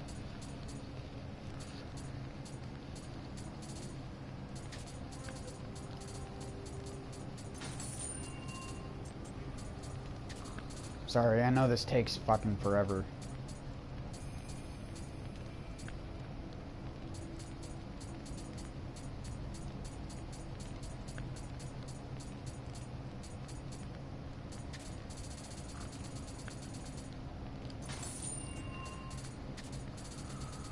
I don't want any of it. It's no use to me.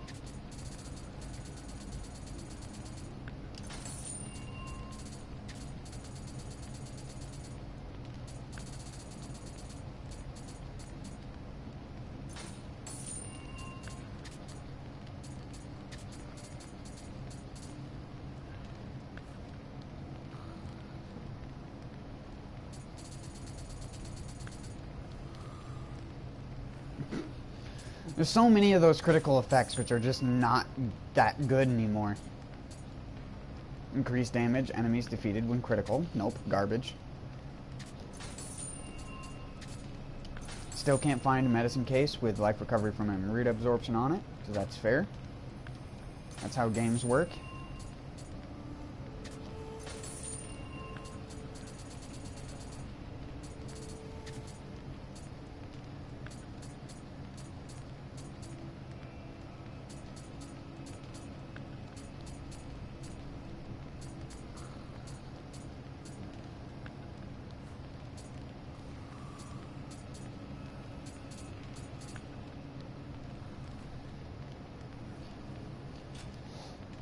Why'd they save that? Or that.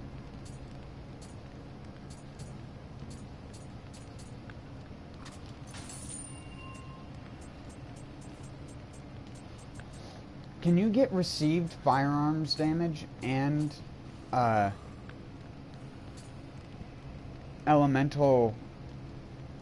received elemental attack damage on the same thing? Oh, yep, you can. This one has it.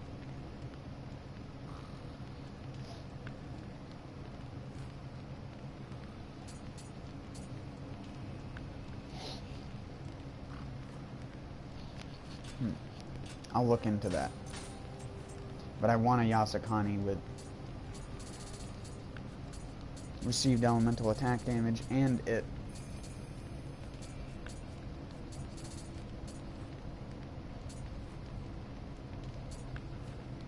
No.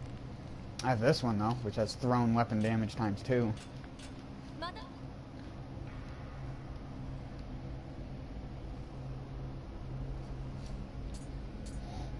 Well, I only look at the Reddit to see people's reactions to changes in the game.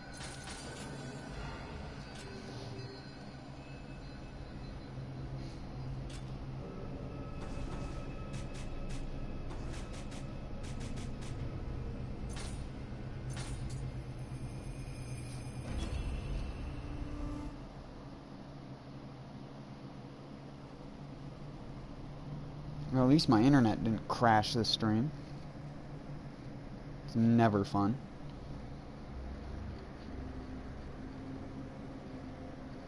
Also, again, I don't understand why, like, the analytics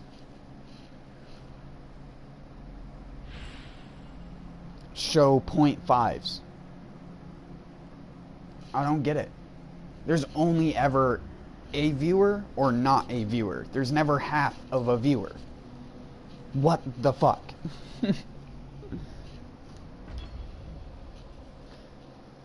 Like right now, my scale goes 0.0, 1.5, 3.0, 4.5, 6.0. For how many, like, people have been watching. Because I always have the statistics up. Just so I can monitor it. I find it's weird how, a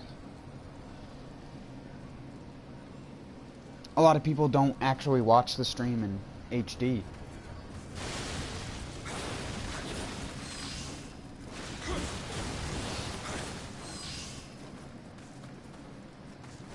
Too easy.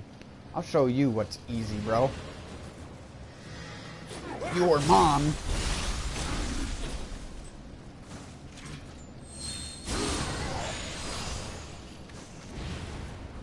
Whoops.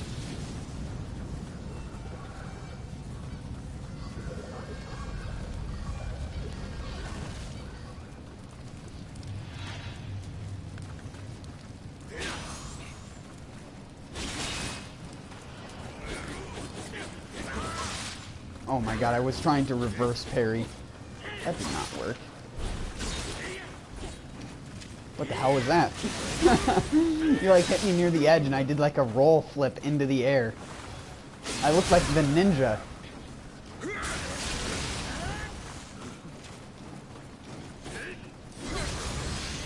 You can parry from behind you in this game if you didn't know. Watch. See? It's like Dark Souls. You can parry from any direction. Doesn't matter what way you're facing, as long as you press the input at the right time, you'll parry.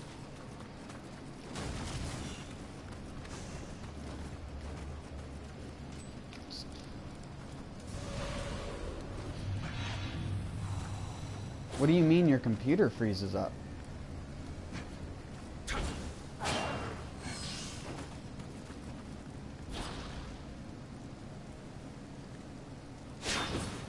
Damn you! He's smart. This Revenant is smart. He's a smart cookie.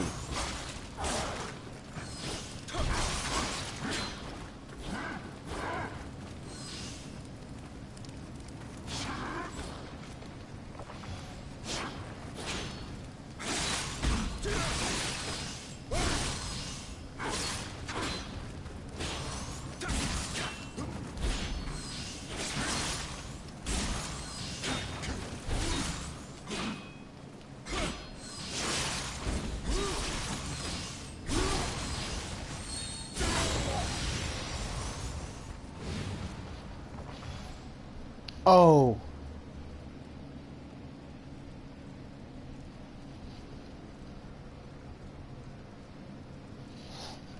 That's fine, man. It must be an old computer then.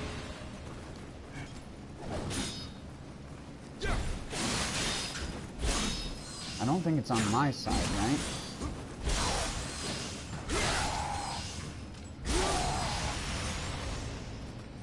Because when I play it back on my side in HD, it works fine.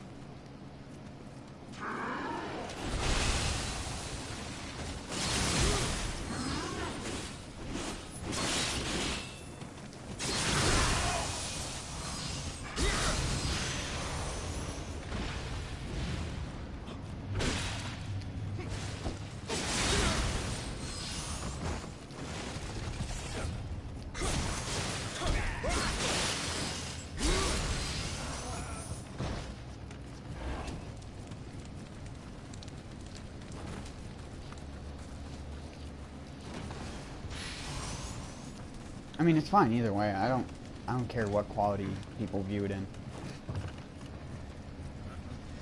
I just remember when I used to have to stream in 720p low on my old internet. And when I did that, it would be like pushing my internet to its max.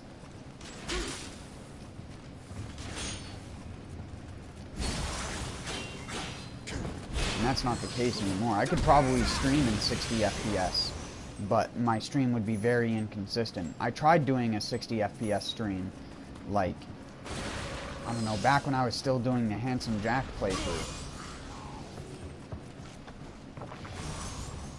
Got him.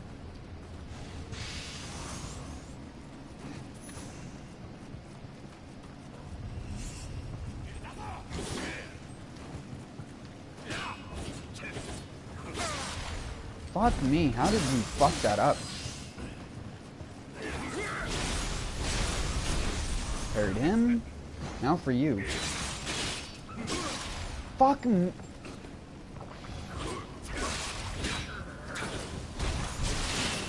His little delay he has on his first swing, you see that? That isn't how the normal dual swords work. Oh my god, I cannot parry his slow-ass bullshit.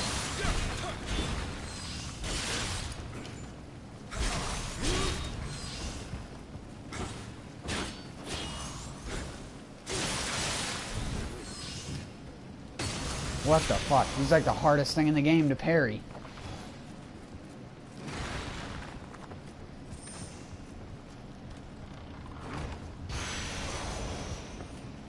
I stream from the PlayStation. I wish I had a decent enough thing to do an Elgato type stream with, because then I could probably do PlayStation 2 stuff as well. And I love, there's a lot of PlayStation 2 games I really love.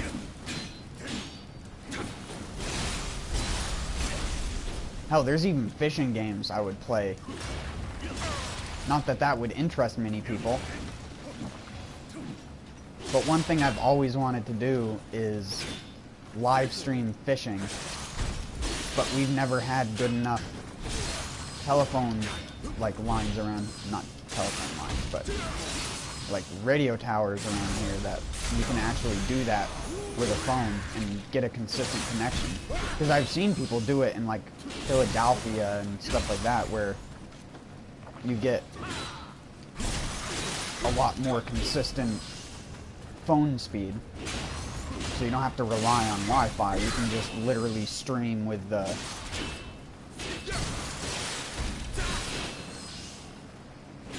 your data.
Yeah, you can't knock me off the ladder now, asshole.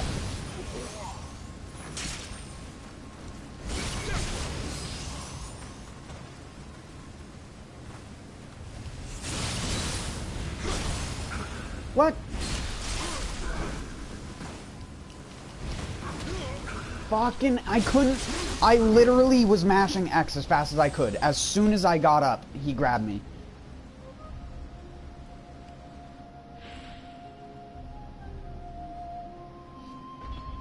No, I use 720 I think I use 720 high, just not 60 FPS. But I can't remember.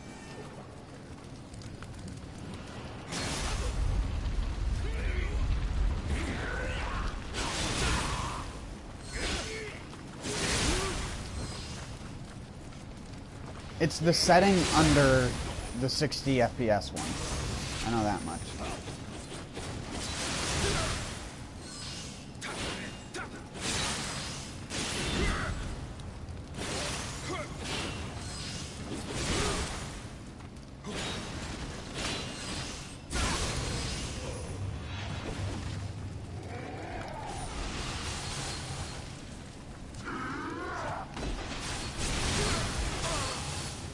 He hit me through the wall. But never had it all. One Prozac a day.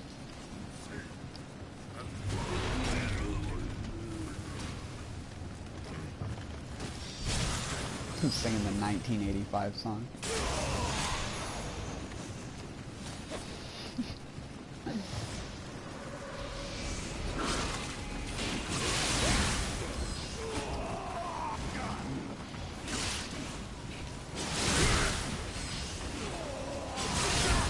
Get off. This is my ledge. Who said you could come back up here? Get back down there. Here, we're gonna meet him on the ladder. Come on, bud. Watch.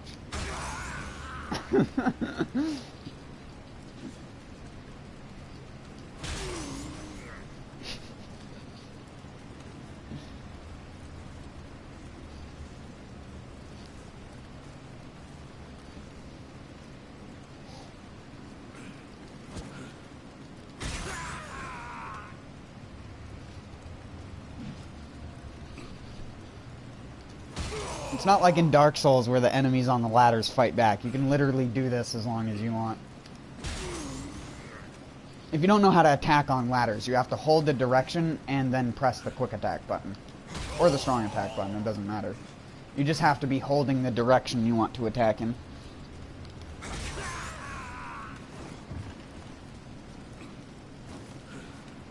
One more kick to the face. There we go. You died with honor.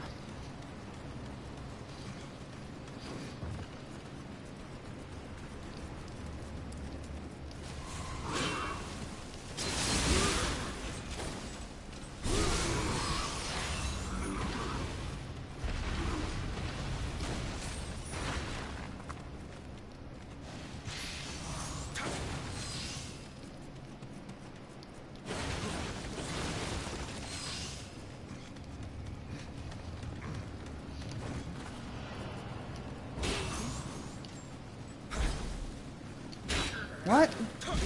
He dodged the already useless skill that's useless.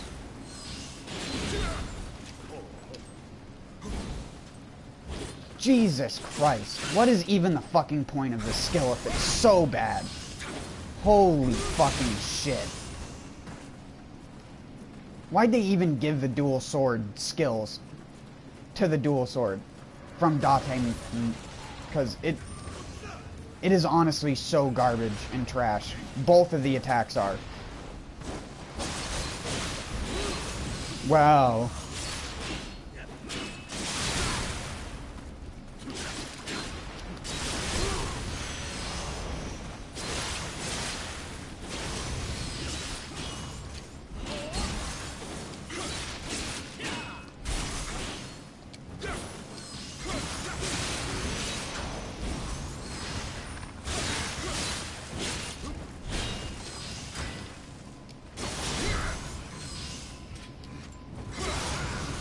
Damn it.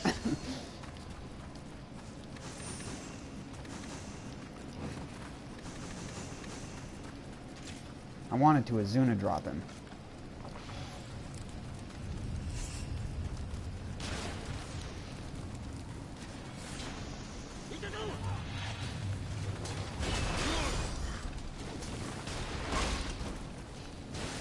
Oh, you're talking about the new South Park game? Oh my god, this is fucking stupid. This is madness! Holy shit. They keep perfectly desynchronizing their projectiles.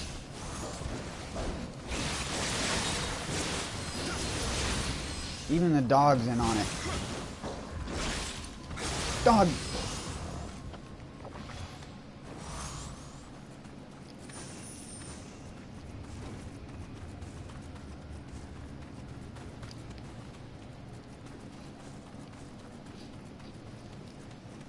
I never even played the Stick of Truth. Just because I was never that big of a fan of South Park.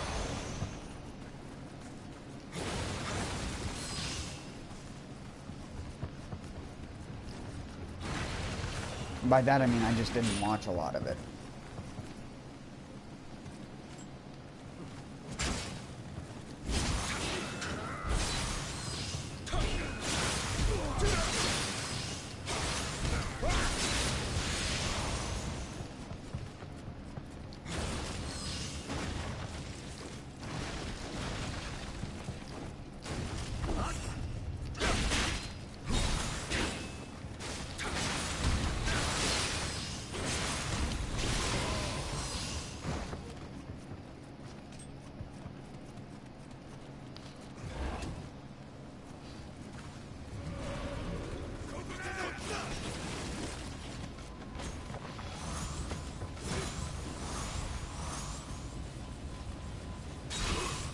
Need to parry these guys because it's the only way to kill them without them transforming.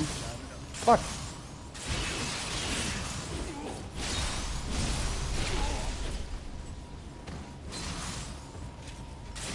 Fuck this guy. He is so good.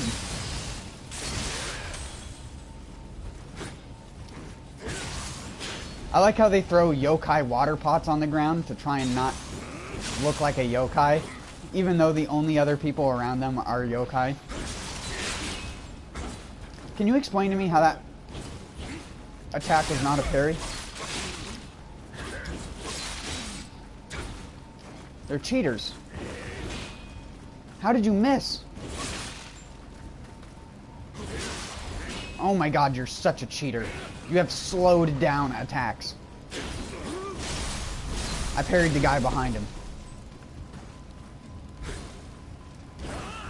How would you, in what world was, excuse me? What? You're done. I'm done with this. Enjoy. It'll take you 30 minutes to walk back to the point where I'm going to. Goodbye. Goodbye with your dumb, glitchy bullshit. Hitbox. Because Team Ninja has the ineptitude of a fucking 12-year-old teenager. You get the joke?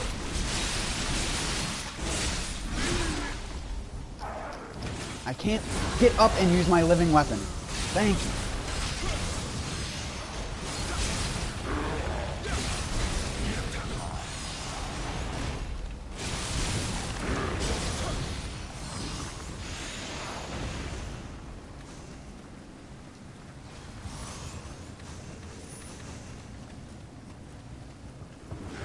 See, what'd I say?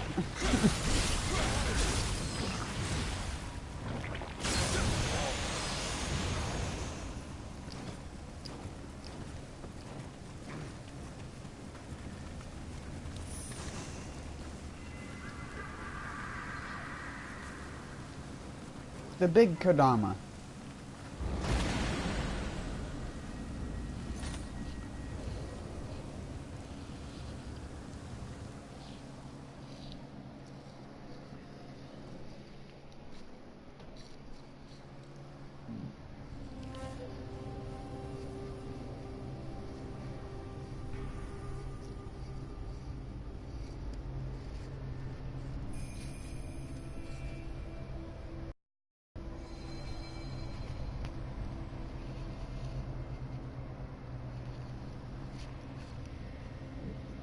That's it? That's it? Are you fucking serious?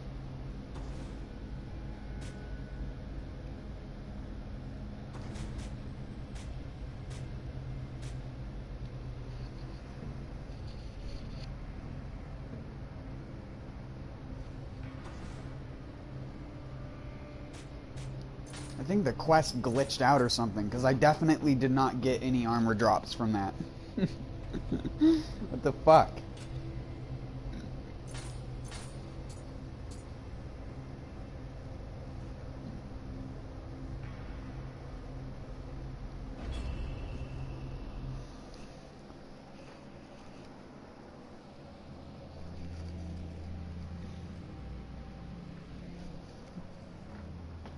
Alright, I think I'm gonna...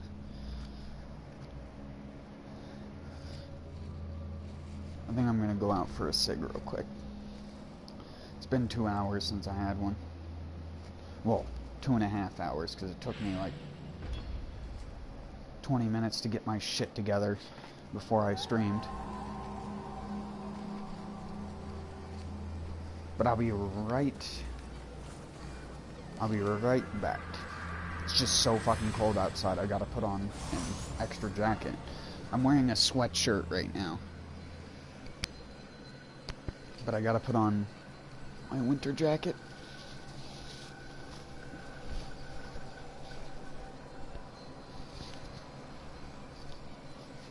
It's so cold out around here. My crunchy winter jacket. It's just crunchy because it's all polyester on the inside. It's just one of those big poofy winter jackets.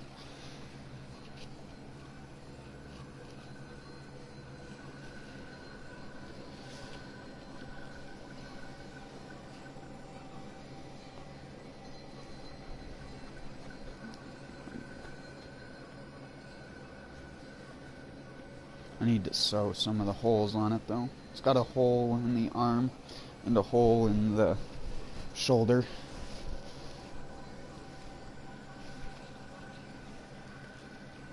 Alright. I'm setting the mic down now. I just had it sitting in the chair. 1 second.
Weird, I wonder why it keeps buffering like that.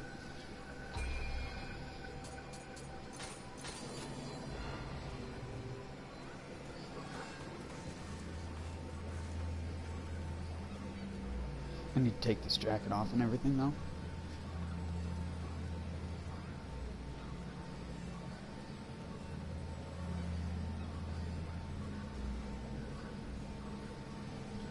Give me a sec. So much hair in the way. Long ass hair. Not my ass hair, but like just long hair.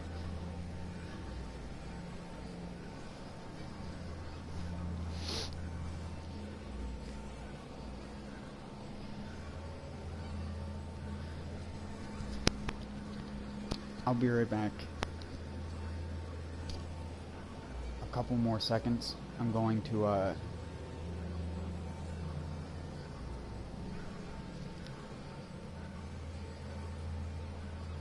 Oh, what's up, Kyle?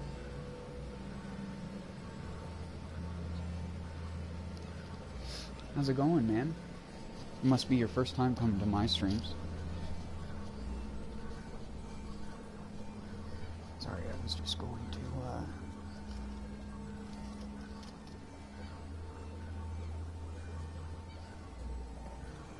warm myself up a little bit here.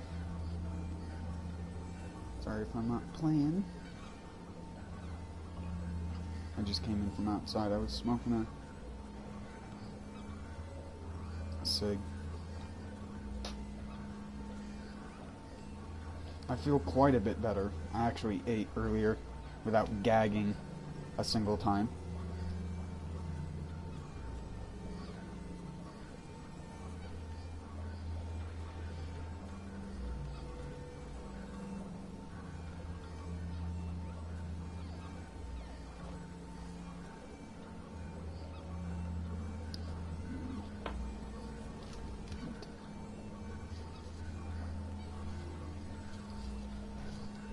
So hard when you're walking around with a fucking PS4 controller. Alright.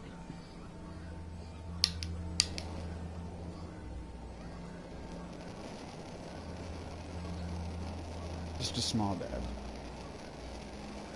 I don't know why I'm leaving my mic on for this. I forgot to shut it off. Sorry. I'm trying to hold it farther away. I know you can probably hear that.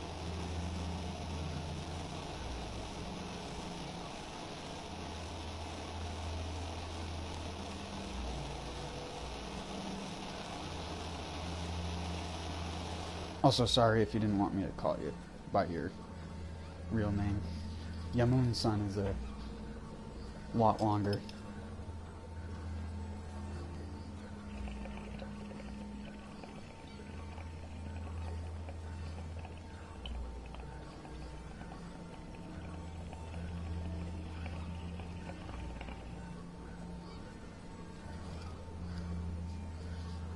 I guess it really doesn't matter what I do on my streams now, though, since my videos already get demonetized.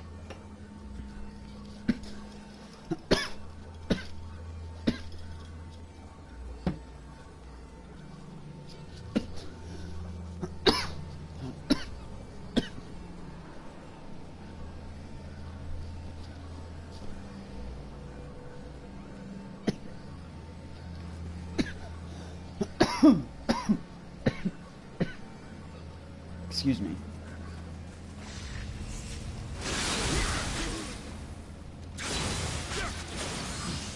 Oh shit, I forgot to take my fingerless gloves on.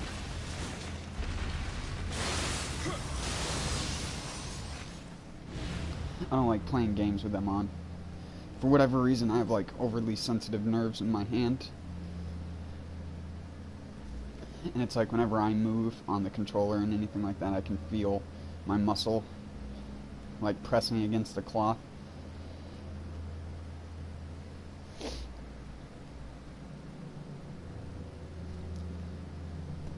They're like winter gloves with the little foldable thing with Velcro on it, so I just fold the top half off.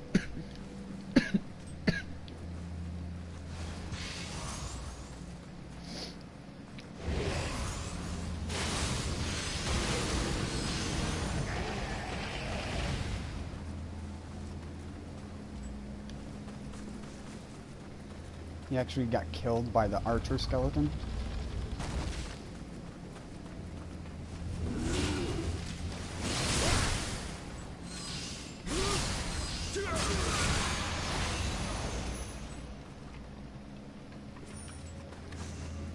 No, Nioh is a great game. I give it a lot of flack. Oh, I guess I have to use a firebomb for this. I can't use my ninjutsu.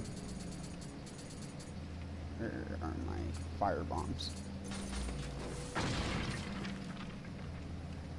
Did they change that? I swear you used to be able to knock these over with firebombs. Maybe a black firebomb. Yeah, there we go.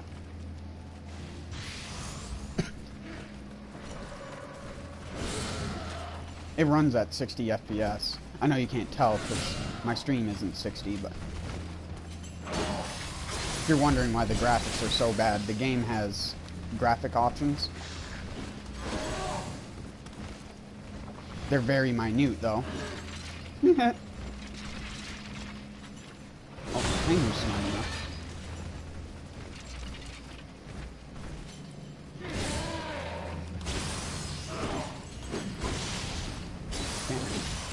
Ouch.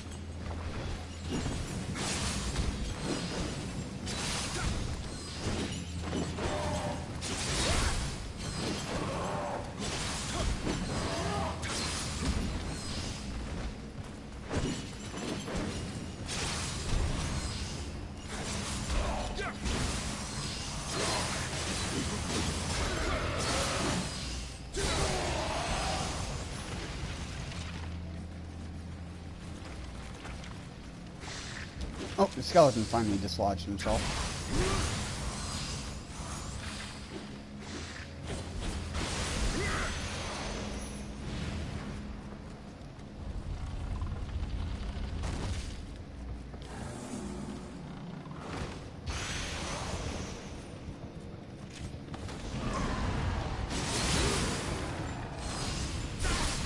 This game's coming to PC pretty soon as well. Granted, the PC port's probably going to be garbage because it's not being done by Team Ninja. It's being done by Koei Tecmo's PC port team that makes notoriously terrible PC ports that don't run right, have weird frame rate issues. And I mean, it already does have frame rate issues sometimes on PS4, but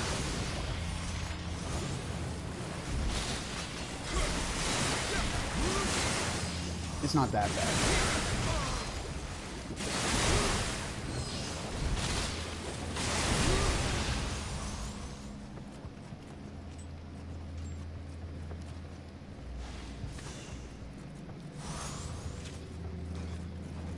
Well, this is what a lot of people would call a Souls-like game nowadays, even though it's just a third-person action game. You probably wouldn't think of it as a Souls-like game because you probably haven't played a Souls game before.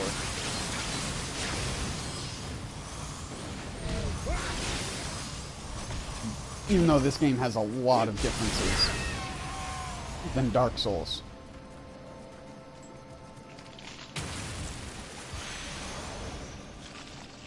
Whoa!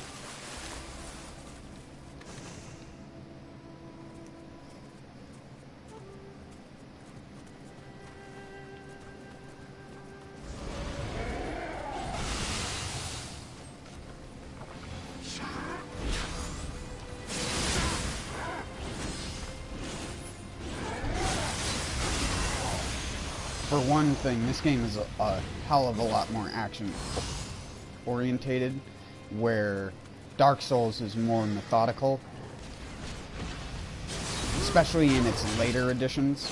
In like Dark Souls 3 and 2, they're basically a rhythm game where it's just you press the dodge button at the right time to succeed. And that's pretty much it. Because they made shields and blocking so useless in those games.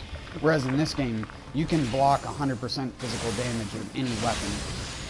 And the amount of ki you use is just, which ki is the green bar, which would be called stamina in most games. But stamina or energy or whatever you want to call it. In this game, it's called ki, because Japanese.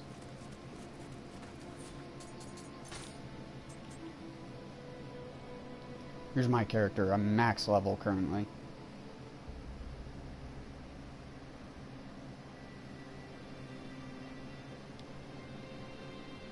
So you can see down there, life, ki.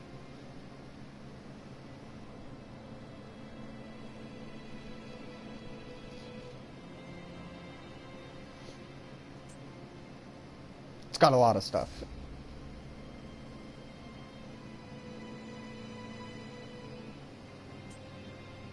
This is all the special effects that my character is getting from a bunch of different things. From my skill tree, my gear, my guardian spirit, everything. These are the 2 guardian spirits I have selected right now. The only effect I'm getting from the one on the right is the strong attack damage, which is why it's shown with like a red outline and then the other ones are grayed out. If I swap to that one though, it'll make it my main one, as you can see here. But Kato has a lot better offensive skills, like close combat attack, ki recovery speed, skill damage, a lot of good stuff. And it's one of the first guardian spirits you get in the game. This is like, I mean, it already says it's online info. I'm part of the Honda clan. And then there's PvP in this game. Granted, it's not very good, so I wouldn't recommend buying this game just for the PvP. They did make it a little bit better, but it's just people abusing some of the best attacks in the game. Most of the time.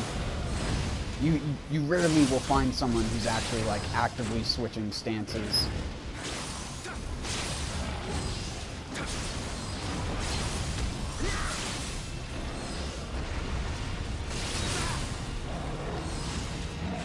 It also has co-op, even though I'm not doing it right now. It has like 2 different co-op systems.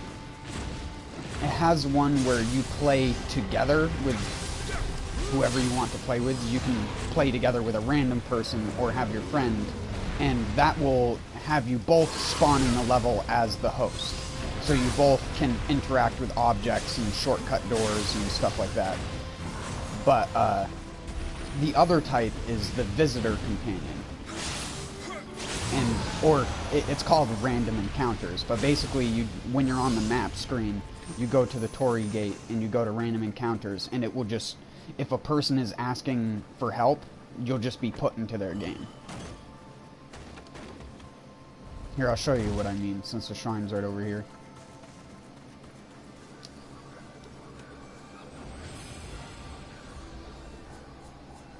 See, you can summon. If I offer in a Choco Cup, like this, it'll make it so that my game's open for someone to come in and help me. See, there we go. It only happens immediately, just like that. Especially at higher levels, because there's so many high-level players. And there's no scaling system, so even if you're at really low level, you can still get the help of someone like me who's level 750. It'll just scale my character down to your level as best it can. I'll still do ridiculous damage, though, just because a player at the start of the game isn't going to have this crazy mixture of status effects that I have right now. Also, I don't know why I'm going this way. You ready?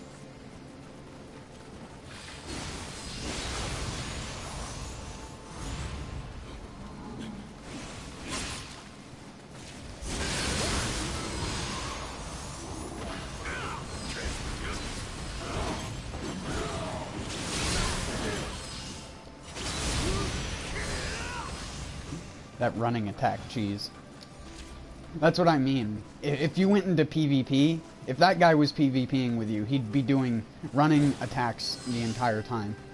And with the Odachi, they're really fast. I mean, you've only pretty much seen me use the dual swords, because they're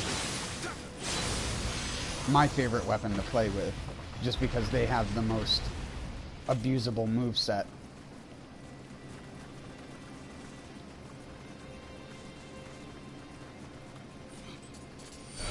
Here, I'll pull out something different, though. Get on. I'll put on.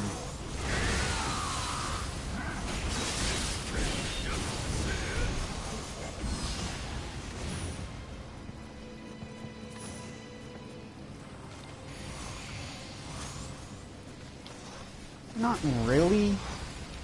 I mean, you can if you want to speed up the process, but most of the gear in the game is randomly dropped. Even stuff that's part of set bonuses, like you can see here, there's just a lot of different gear. There are some things you do have to farm for, but most of the things you do have to farm for are not worth farming for.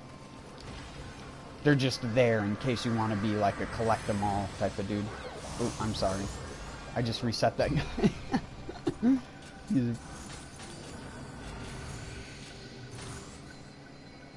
It don't matter. He got all of his magic back and everything.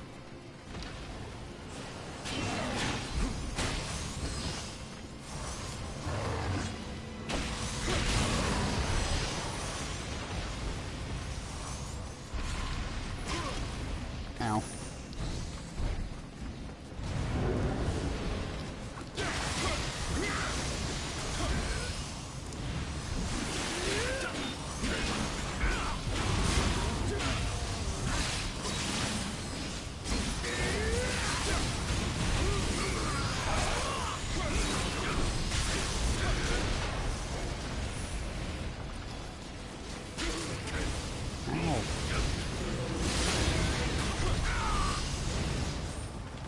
God damn it.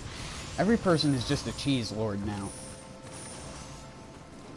Like, they don't even play the game without their living weapon. Even though living weapon just barely got nerfed as of the latest patch. Like, people still just run around with a living weapon because they think they can't survive otherwise. In the Abyss, that's fine, but in the normal game, the enemies are not tough enough that you need to do that.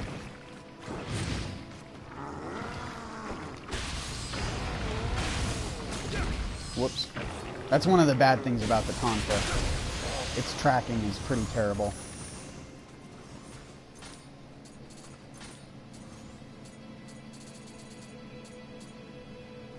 Yeah, let's throw this thing on.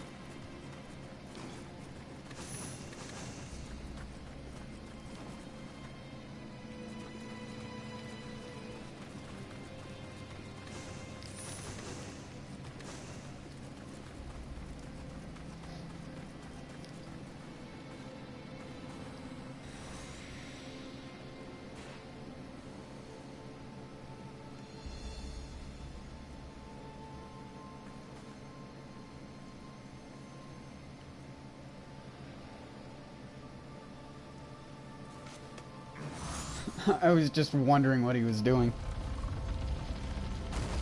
Oh yeah, you can sell everything. You don't have unlimited inventory in this game, so you have 500 slots in your inventory and 9,000 slots in your bank.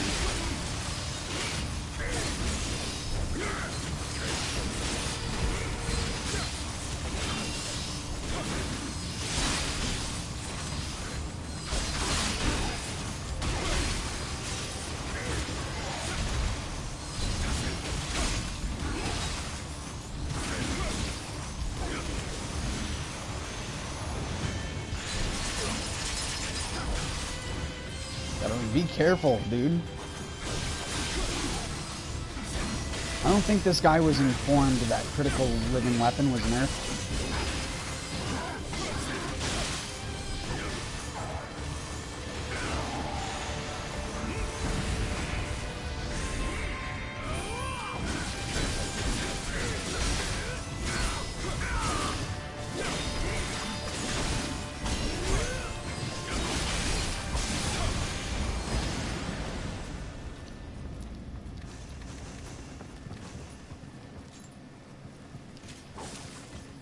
I love that. When your character puts their weapon away after combat, they like slap the blood off onto the ground. With the dual swords, you get 2 splats on each side.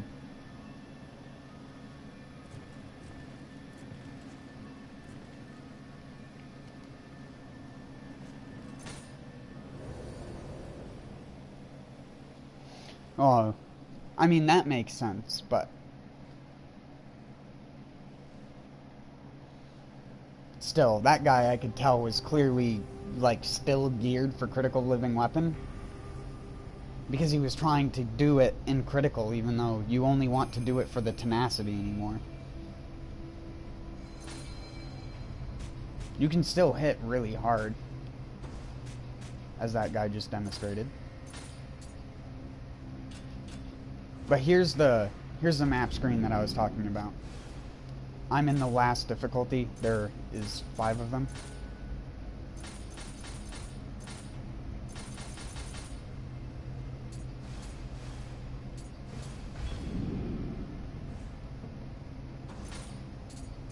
There's also a bunch of these, which I did the last time I streamed.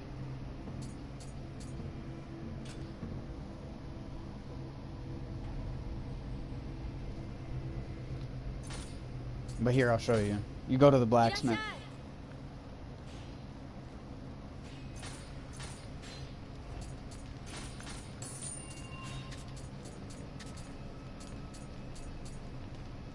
There's a Susanoo sword. I need that.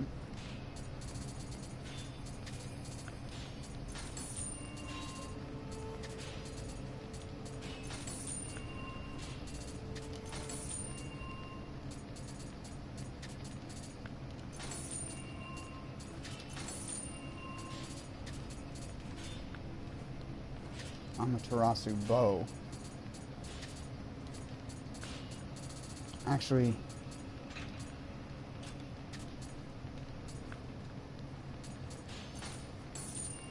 sell that one.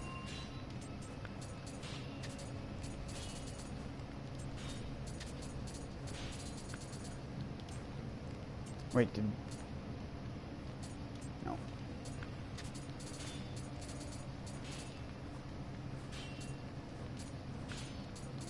Wait, what? Those are 310?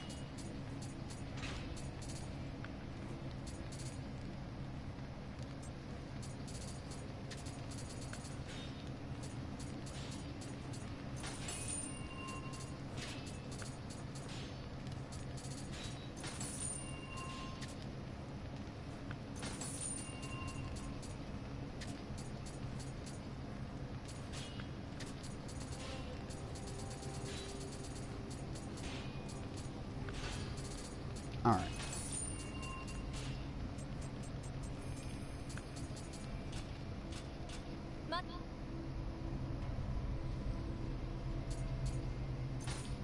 Wait, I wanted to check something.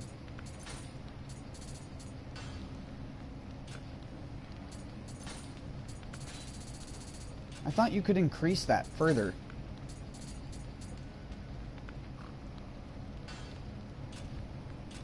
Weird, I remember reading something like that in the patch notes.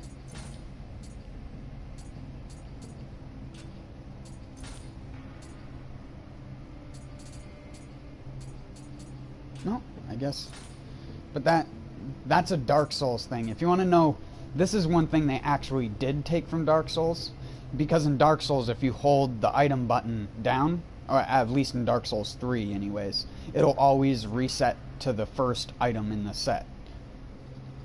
But in this game, you have 4 items per set, not just one item to use from, because in Dark Souls, the D-pad is used differently than it is in this game.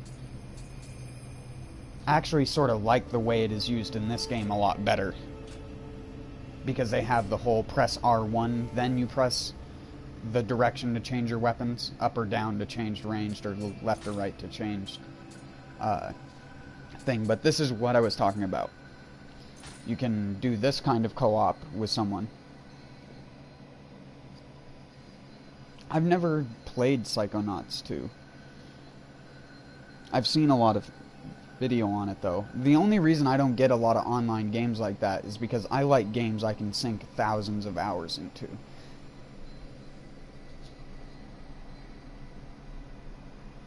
Not necessarily literally thousands of hours, but I've had close to 1,000 in Nioh at this point. But this will just put me as like a random summon, but this will put you together with a person.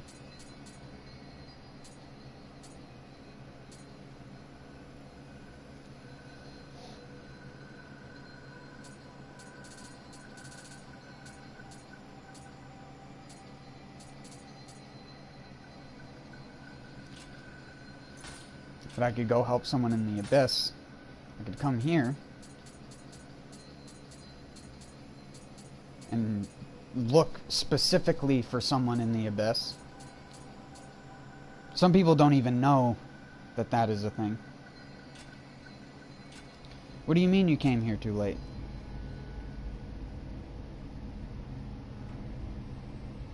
Oh, I normally do most of the stuff solo anyways, man.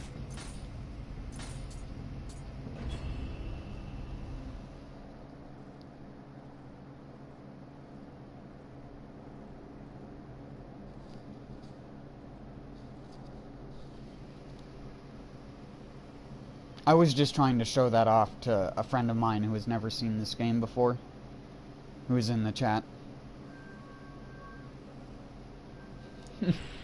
What do you mean? Way more leveled than you? What do you mean? I'm only max level.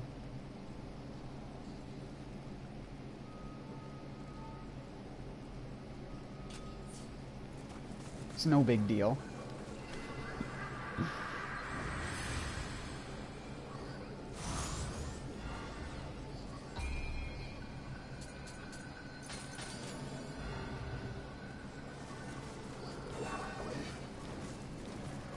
Why, did you want to do the Abyss, or were you just talking about a level as in just a mission? Just any mission? Because, I mean, if you're trying to complete something and you need help completing it, I can help you do that.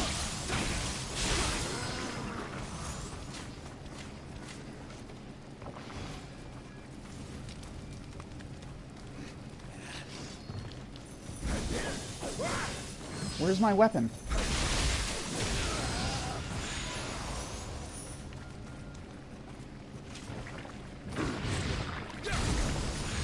Get crotch kicked.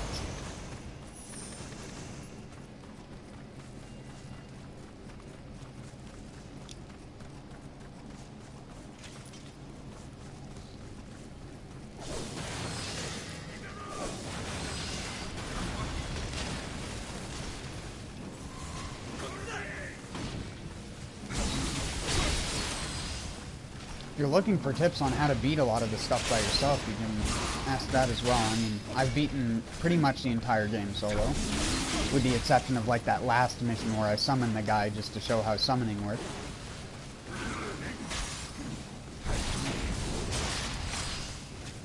Oh my god. That ranged guy. Please stop. Oh my god. Please. Mercy.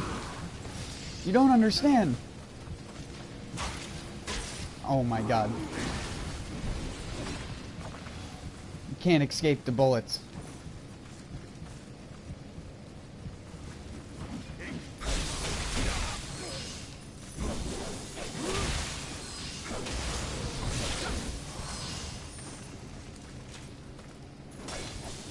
If I was a normal player who uses these things, this is the only ability you'd see me use. Because it is the best ability that it has, but I'm not that type of player who just abuses one attack because it's good. The only time I was ever like that was when Seal of Blood Paladin was a thing in World of Warcraft. And pretty much, if you were a Paladin, you only had 2 to 3 things you could do. So... not until they made Exorcism castable on all enemies. Seal of Blood Paladin was like one of my favorite things to play as.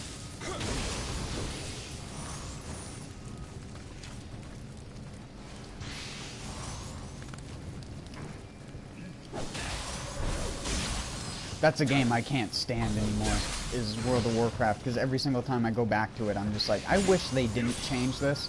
I wish they didn't do this. I wish they didn't do this. I wish they didn't do that. That's all I do when I play World of Warcraft now. It's so sad.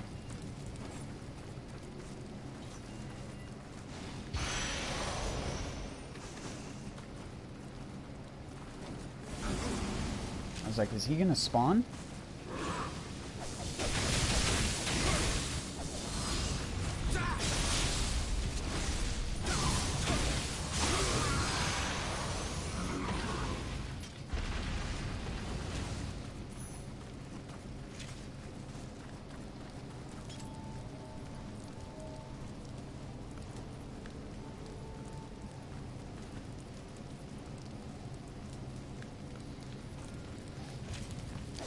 Yeah, that, like, some people said it's a good thing, but I think it's a bad thing, the way that they do that. I don't think artifact weapons were also a good thing that they added. Artifact weapons were so stupid. Basically, everyone had the same set of weapons that were just slightly different in Legion.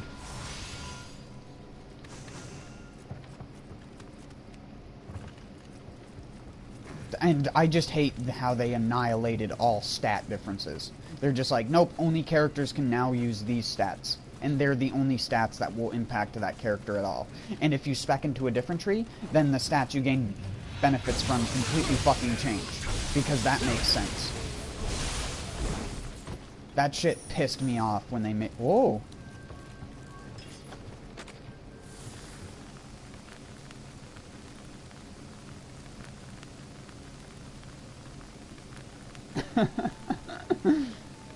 I like how his bow is still moving.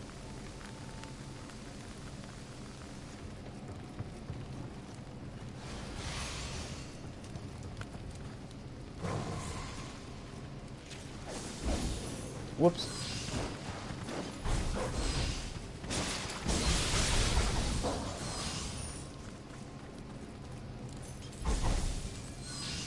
You didn't hear me? I forgot how good that skill is.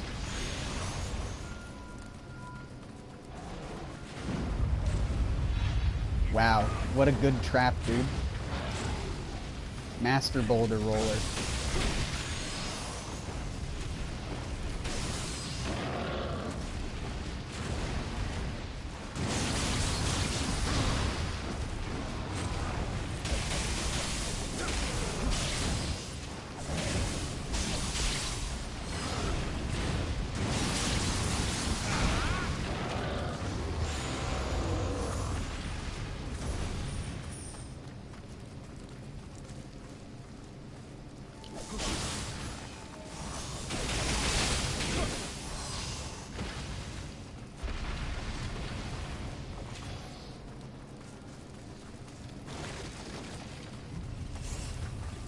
It's always better when the game has ragdoll physics.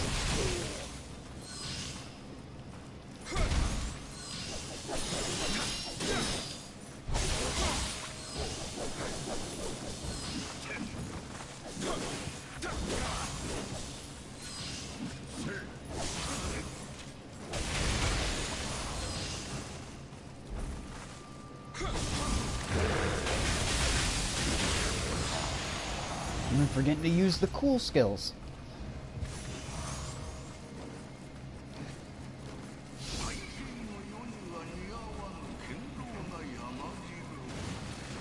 Well, a lot of it's based in real history, and some of it's not. So, like, all the characters are historically accurate, I guess you'd say. But the actual story in the game is like a little made up about those characters. If that makes any sense. Like, William is an actual person. He wasn't just some made-up blonde guy. He was an actual person that went to Japan and became the first blonde-haired samurai. He was... In the game, it's not shown the same way that it is told in history. For example, Ieyasu, one of the, like, I guess you'd say, big important dudes in the story, liked William so much in real life that he didn't let him leave Japan.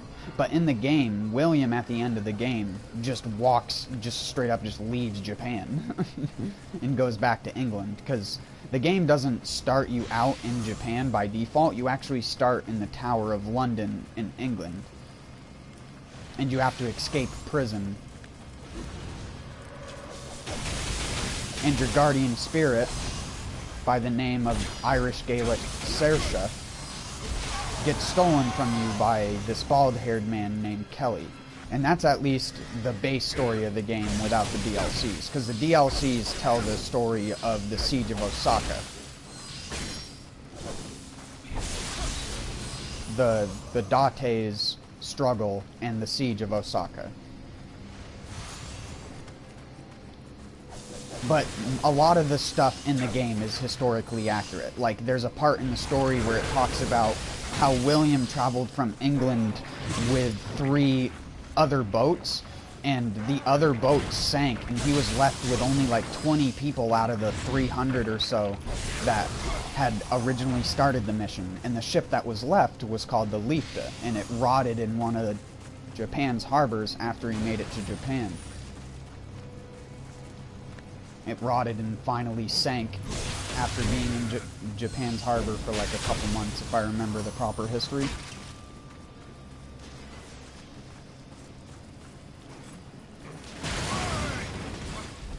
Didn't hurt. If you wonder why I don't get hurt by these things, it's because I'm 100% resistant to elemental damage, as long as my armor and stuff doesn't get weakened. Because sometimes those red enemies that look like they're glowing a little bit, they apply debuffs to your character, and they can even remove buffs from your character that you have or put on.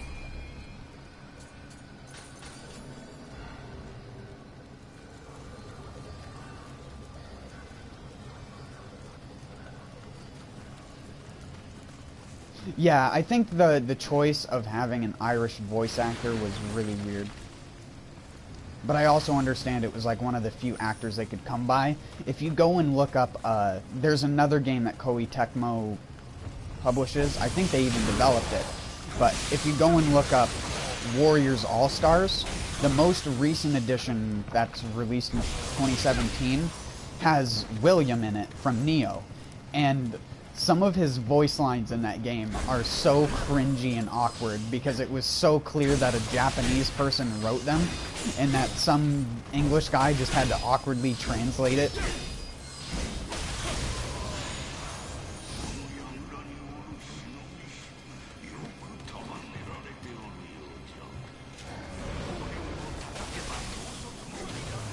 I was gonna get the new Warriors All-Stars, but honestly, I'm sick of buying their shitty games and then getting nothing out of it for the most part. Not that I'm saying that Warriors games are bad. Warriors Orochi was like one of the best Warriors games that has ever been made. But sadly, they don't want to do those actual good games anymore. They just want to do cookie-cutter examples of their prior games. Hell, I miss when 60 FPS was the standard.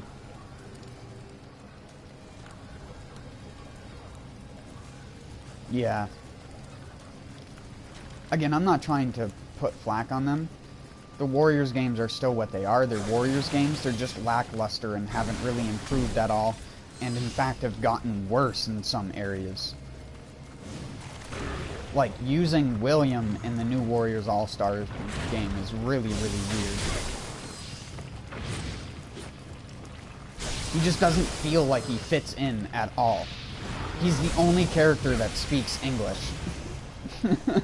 It's so fucking weird. And it's like... Hayabusa, who's actually a boss in this game, is actually a character that you can also play as in Warriors All-Stars, the most recent one.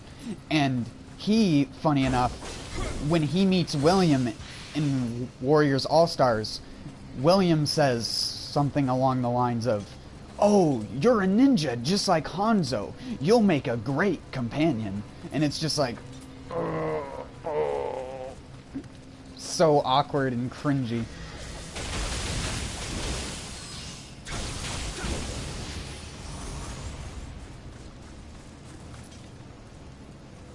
Nobunaga? Yeah, I know.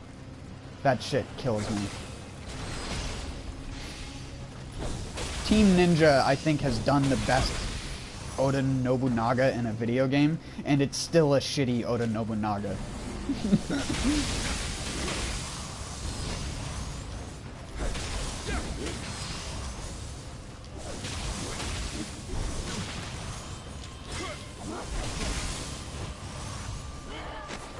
No, I'm dead. I refuse to die.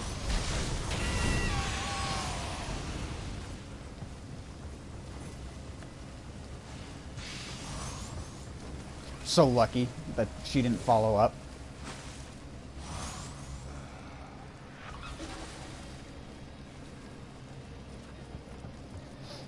Destiny 2, I haven't tried it because Destiny 1 was already disappointing to me.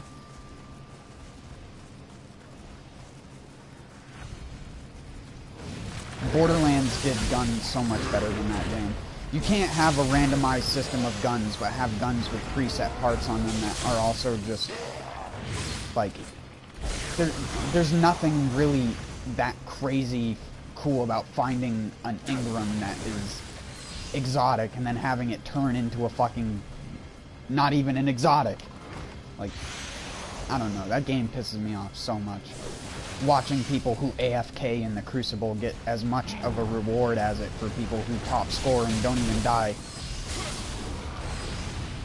Dumb decisions. Bungie should be ashamed of themselves. And people who keep buying it are only feeding into the problem.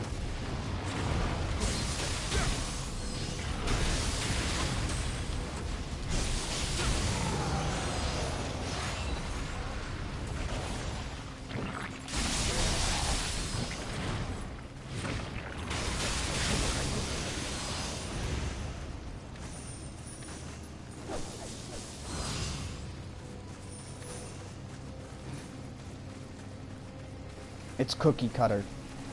Cookie cutter randomization makes the randomization not feel rewarding. Even when you get the thing that you've been looking for.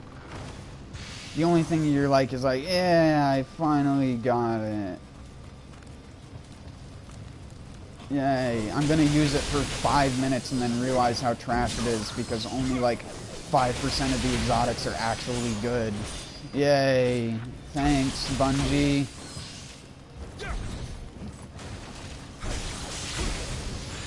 Yeah, Borderlands will always be better in that regard.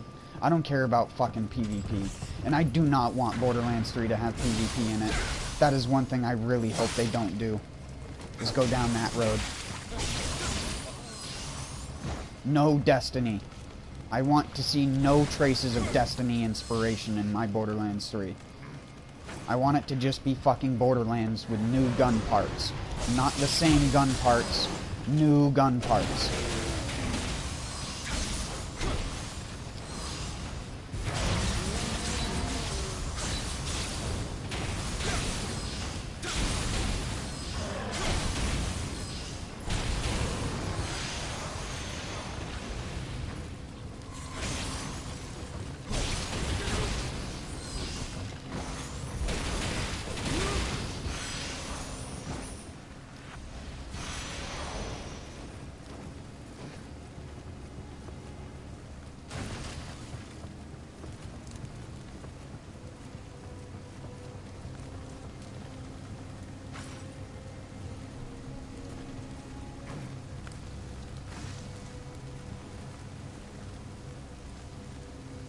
Yeah. It's so disgusting what gaming has turned into. It really is.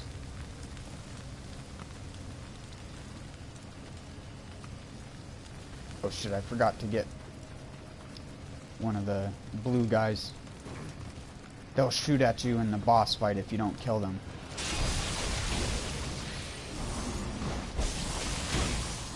Alright, I gotta play safe with this bitch.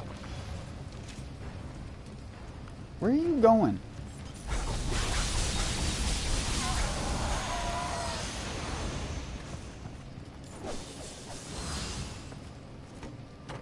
I love how that stick isn't even touching the door. Like, he couldn't have just, like, jostled the door with his hand and made the stick fall over. No. You have to go to the other side of the door to remove the stick.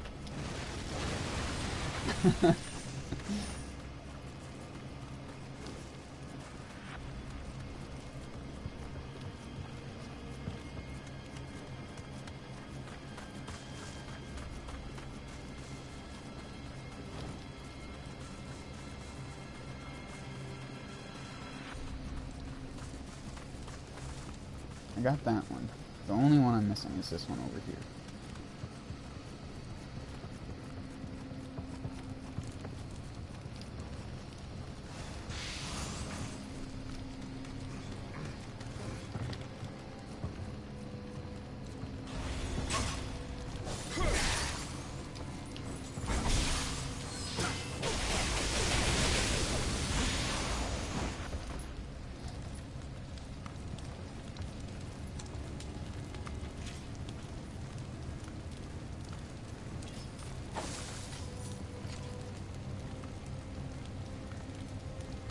Just step back from that ninja for a second.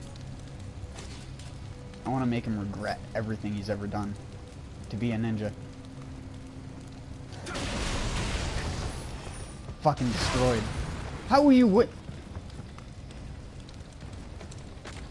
You can shoot through the cracks there?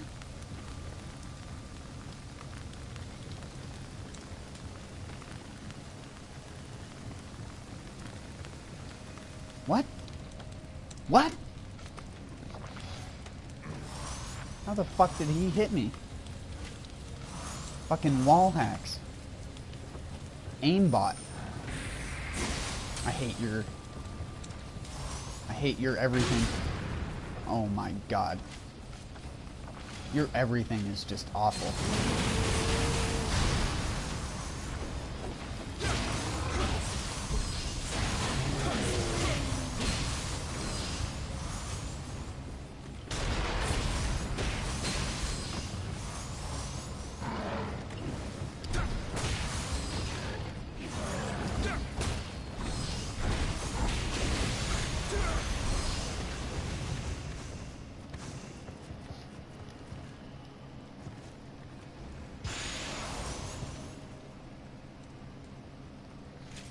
The NG Plus thing I don't mind. I just don't like it when they go too far with it. Without implementing enough change in the NG Plus cycles. Nioh did that originally, but then they learned from it. So the last 3 difficulties change enemy locations and change what type of enemies are in those spots. So things that you were expecting, you don't know what to expect anymore. Which is a good thing. You shouldn't be just playing through the same game but harder. Like Dark Souls does. Well, like most Dark Souls do. I'll give the exception of Dark Souls 2, which, although is my least favorite Dark Souls game, did do that. And changed some encounters in some areas completely for NG+. The Duke's Deer Freya, for example, in Dark Souls 2 is like a giant 2-headed spider, and in NG+, it crawls up over a mountain to shoot at you when you're progressing through the level. It doesn't do that in the normal version of it.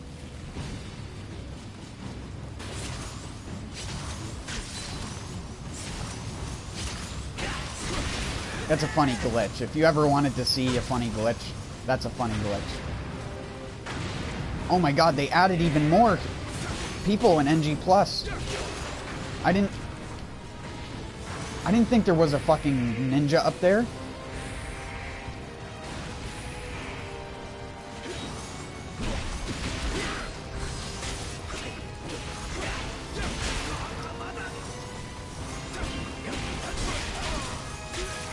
Oh my god.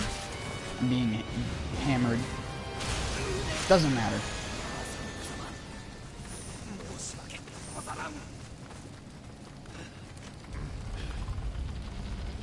Yeah, there's a ninja up here in this. Can you even get inside of that building? From this side? Oh. I could have swore that used to be blocked off with wood.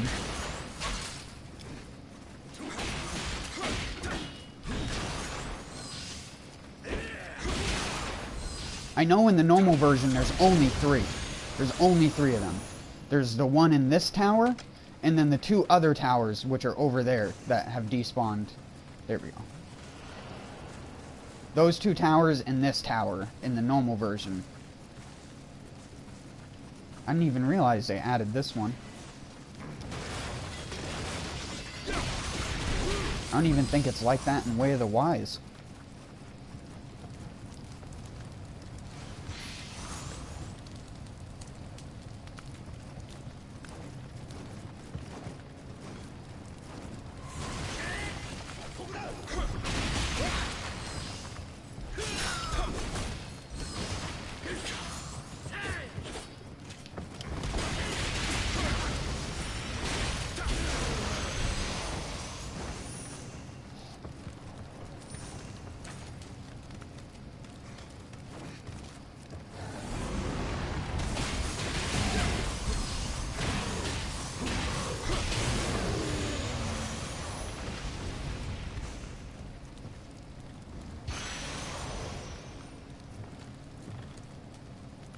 I've never heard of that game before. Is that a Steam game?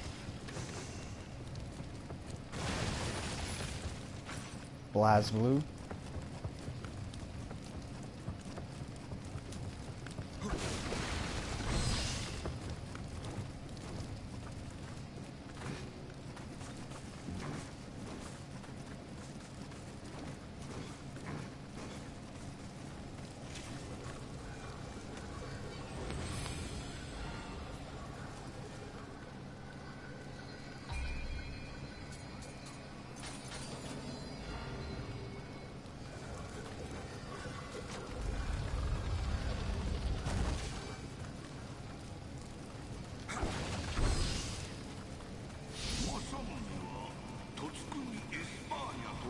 Oh my god, stairs.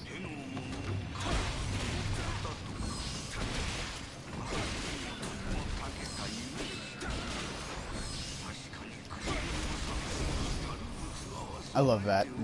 That has the best grapple in the game. It just sucks the tonfas are so hard to break someone's ki with.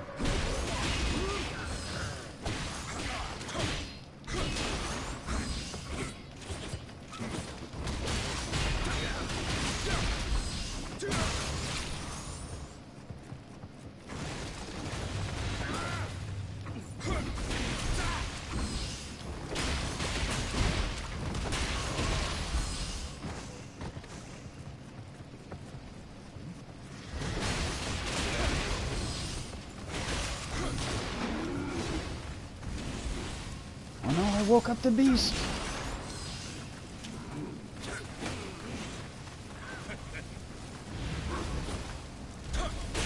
Boom.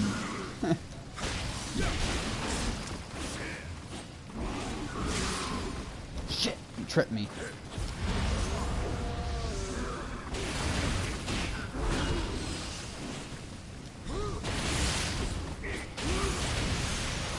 I love the Tonfa's living weapon so much. You can parry in living weapon Tonfa form? That's awesome. I think this is the only weapon you can parry in living weapon with.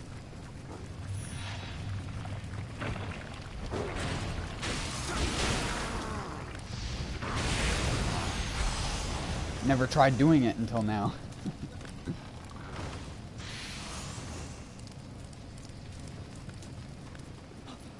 Well, a lot of it is always played up more than it is. Real sword fights are actually pretty gruesome and have a lot of vocal noise because of the people that normally suffer from wounds.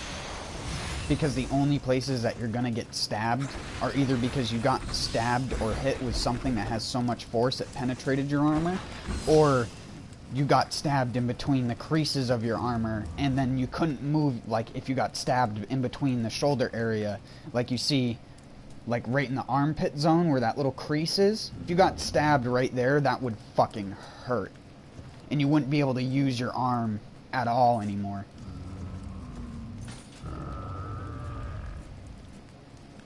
Damn it. Is there a Revenant around here? No, he died to the Okurokubi. Oh, I got it. Good guess. You have a 1 in... Well... You have a 2 out of 3 chance to get that right. Because it's always one of the colors. So you get one guess or you get 2 guesses and then he'll attack you if you choose 2 of the wrong colors. But sometimes, if you're lucky, some people will die to the wall, and if they die, it'll leave a message on the ground that says, crushed to death by Nurikabe for hostile behavior. And that means don't use red gesture, and it pretty much will mean, or whatever color it is. It can be any color. It's just random.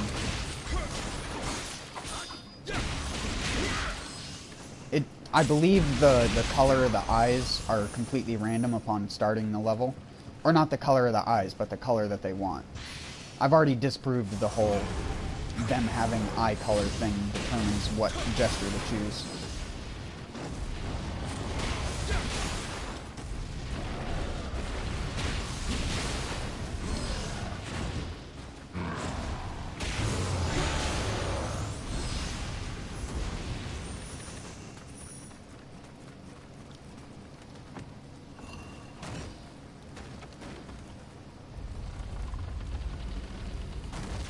Honestly, like, just because of the way that katanas were designed a lot of the time, they also weren't the sharpest sword, because after they clanked off of another katana, if they used their katana to block instead of their armor, which is what the whole point of the way that Japanese armor is designed for. And it's actually a lot more effective than European armor in some ways, especially for slashing or anything that's going to try and penetrate you, just because of the way it's layered. It just makes the weapon go off skew when you try to stab into someone like that. It's also why Europeans adapted the sort of same thing that Japanese had on their leg guards. Well, I shouldn't say they adapted it. They actually came up with the same idea independently, if I remember right.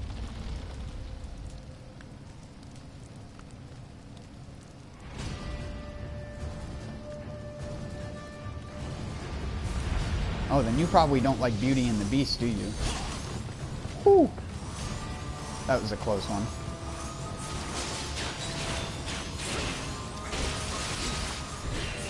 I hate how he can just do the fully charged version of that immediately.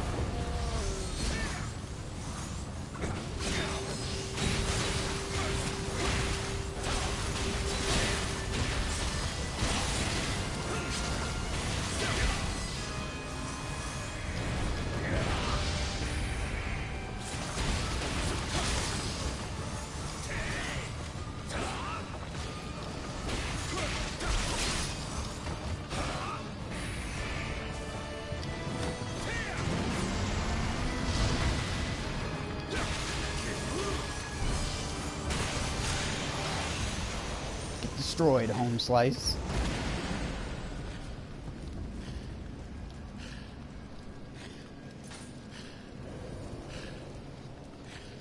Fuck those teacups.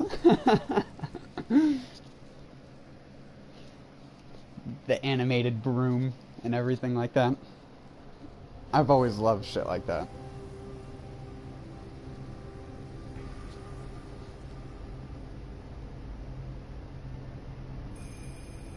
One of the few things that I do remember is like the animated brooms in the Blood Elf starting area that just brush.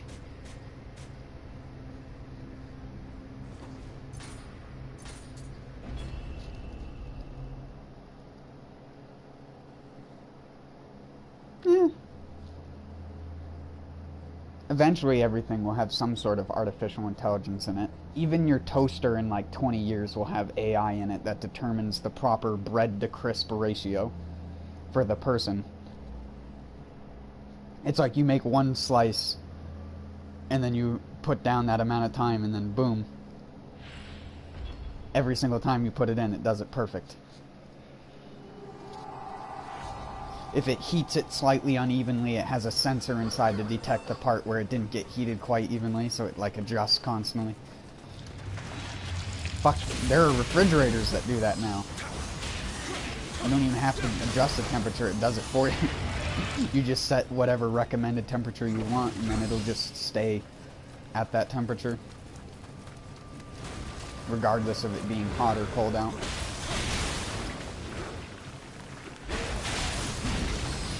They have touch screens on them that allow you to like set up a calendar and shit like that. It's nuts. You can't stick magnets on those ones, though.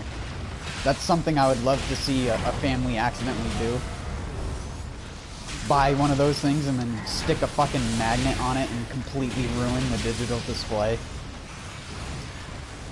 The entire computer on the inside. Oh my god. Great job, Skeleton. You did it.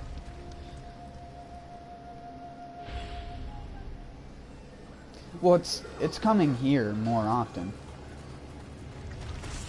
You can get bidet toilets over here. It's just not very common.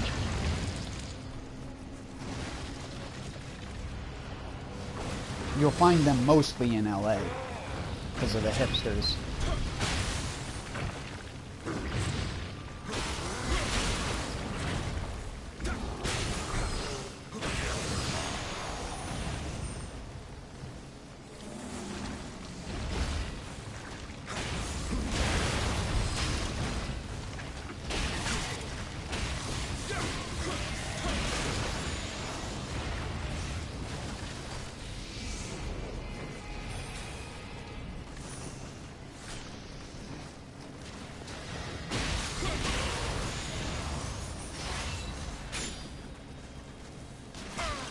Damn it!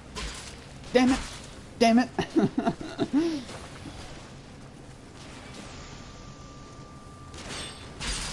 Holy shit. This is madness. Again.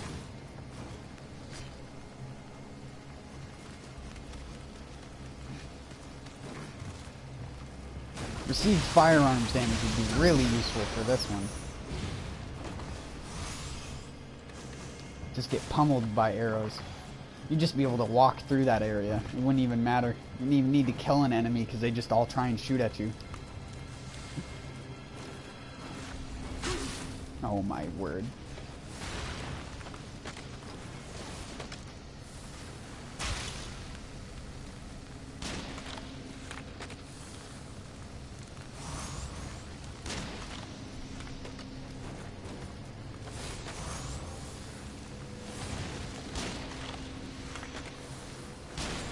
Oops, shooting the post, because third person.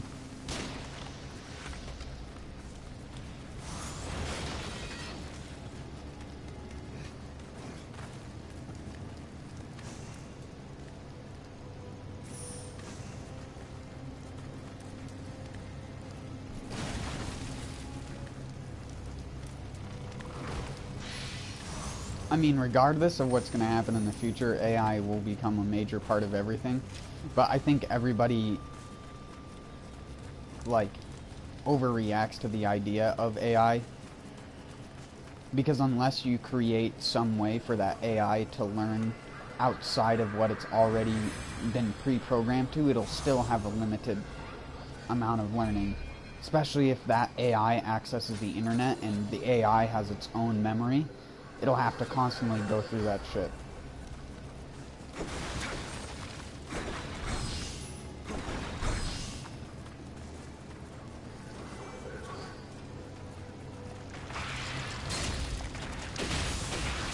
I don't know, I think AI would actually be a good thing if it learned.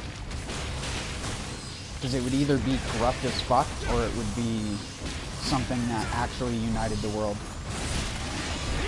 There wouldn't be an in-between.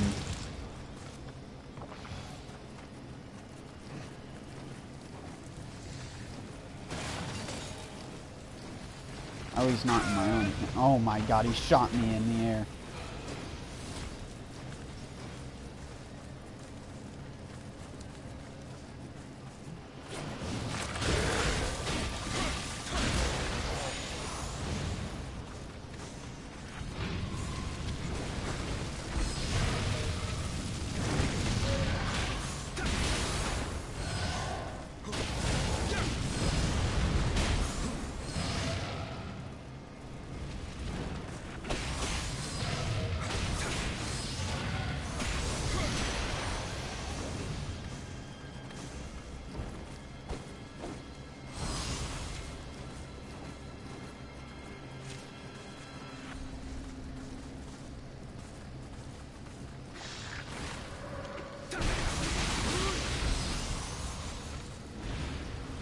supposed to be 2 Nioh here? What, did they think this was a challenge? Oh, we added a slime enemy there. That'll make it so much harder than 2 of these long-necked bastards.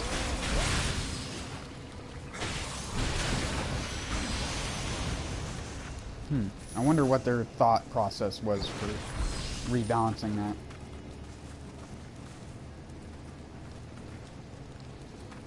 Oh yes, something I probably should note. These revenants that have the red names on them, those are developer-placed revenants that are there even if you're in offline mode.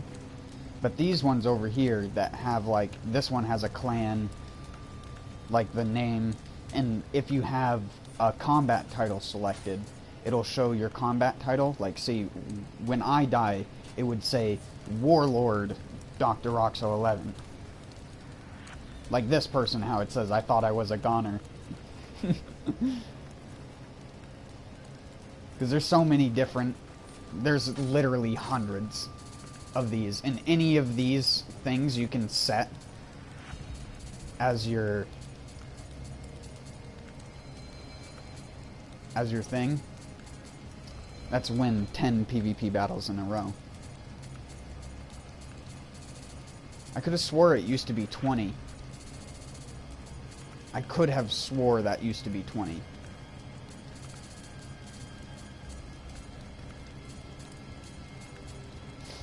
That was back when the first DLC came out, when I got all my points in that. I suck at PvPing in this game, mostly because I suck at being a person who abuses one mechanic. Because that's what being good at PvP in any fighting game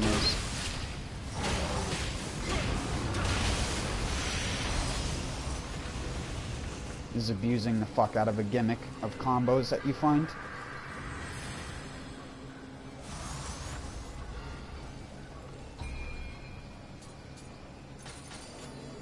And people do very similar thing in Nioh, and it makes the PvP not fun at all.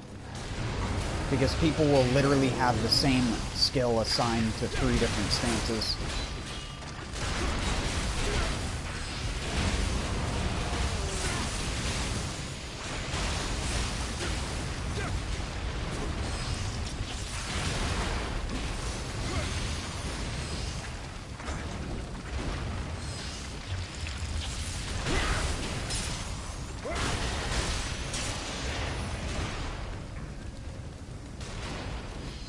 I am a god. You cannot hurt me.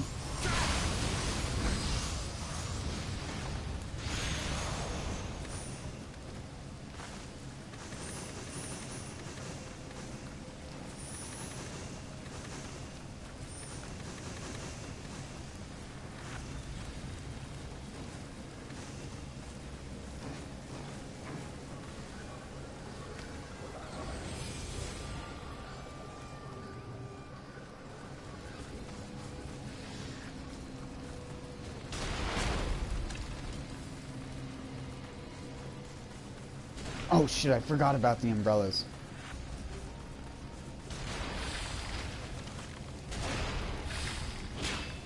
Oh yeah, you can't parry skeletons with the tonfas. You can with the sword though.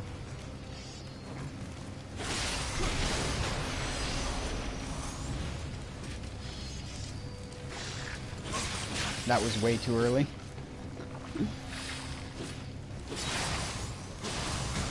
You know what? Screw you, bud.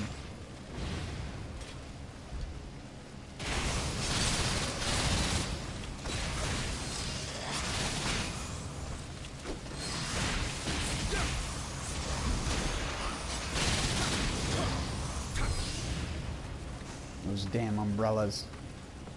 They're like one of the scariest enemies in the game. You said the wall is scary. No, the umbrellas, those are scary. That's something that would be terrifying to wake up in the middle of the night to. The wall can't move. The umbrella can hop at you, slowly and menacingly. He's just standing there, menacingly. I don't know how many times I've made that SpongeBob joke before.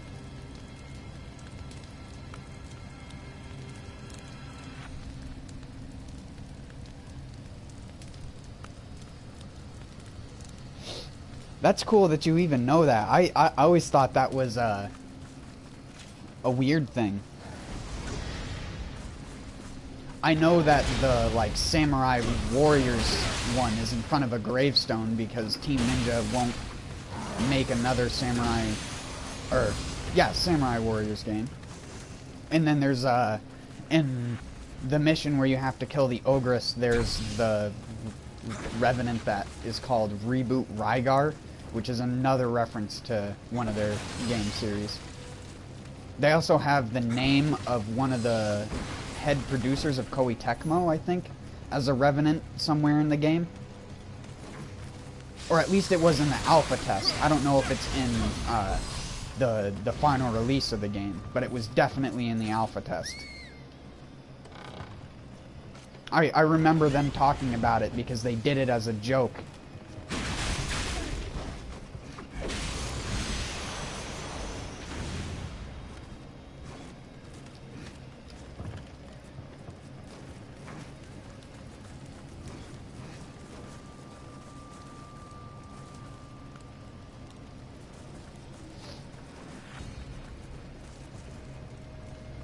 Yeah, but there weren't female samurai. Or at least the ones that weren't, like, very prevalent.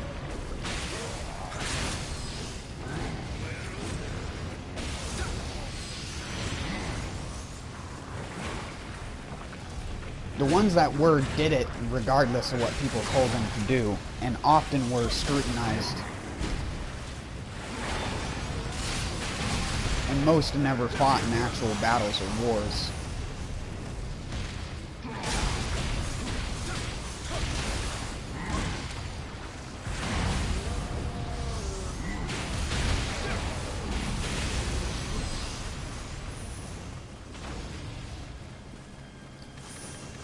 I love that jumping punch.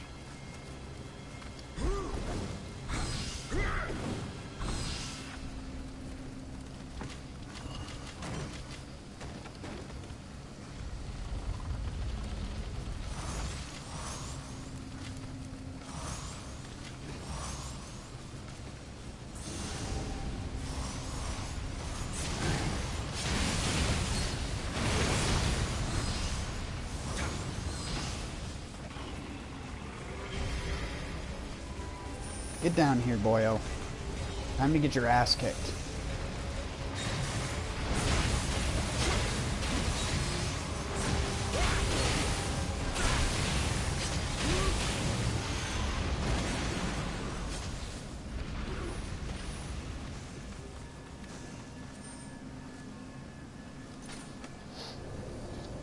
Booty bumped.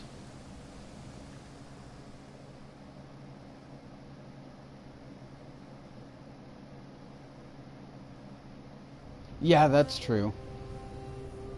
I mean, it's sort of like how Ginchio in this game goes out with armor and a sword and stuff like that. That would never happen.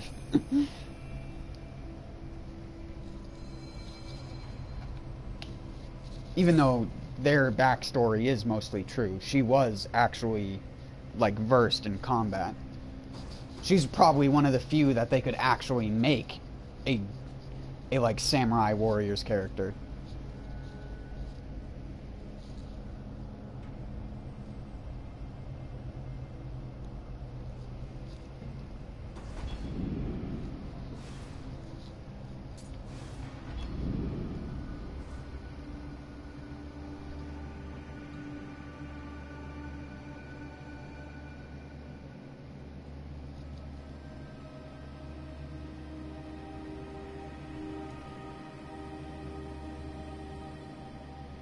Also, I forgot to do this, since this is...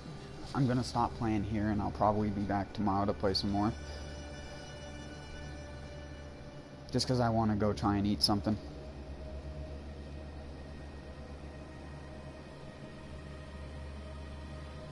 Alright. Alright, Kyle. Have a good one, man. But I wanted to say thanks to the people who subscribed. Kraz Jet, Brian Chapman, and the guy in Hoang from a couple days ago. I rarely ever say thanks to my subscribers because I don't have notifications. The only way I get them is the actual YouTube notifications menu. But anyways, thanks everyone for stopping by.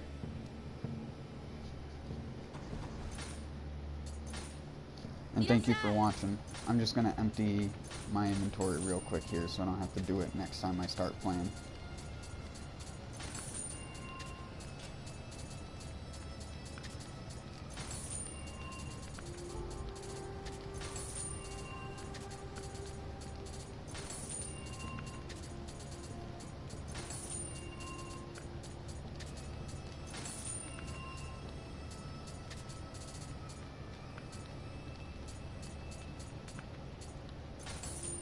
Not even really checking the inheritable effects like I should be.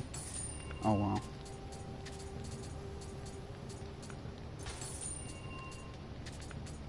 I just want to get rid of it.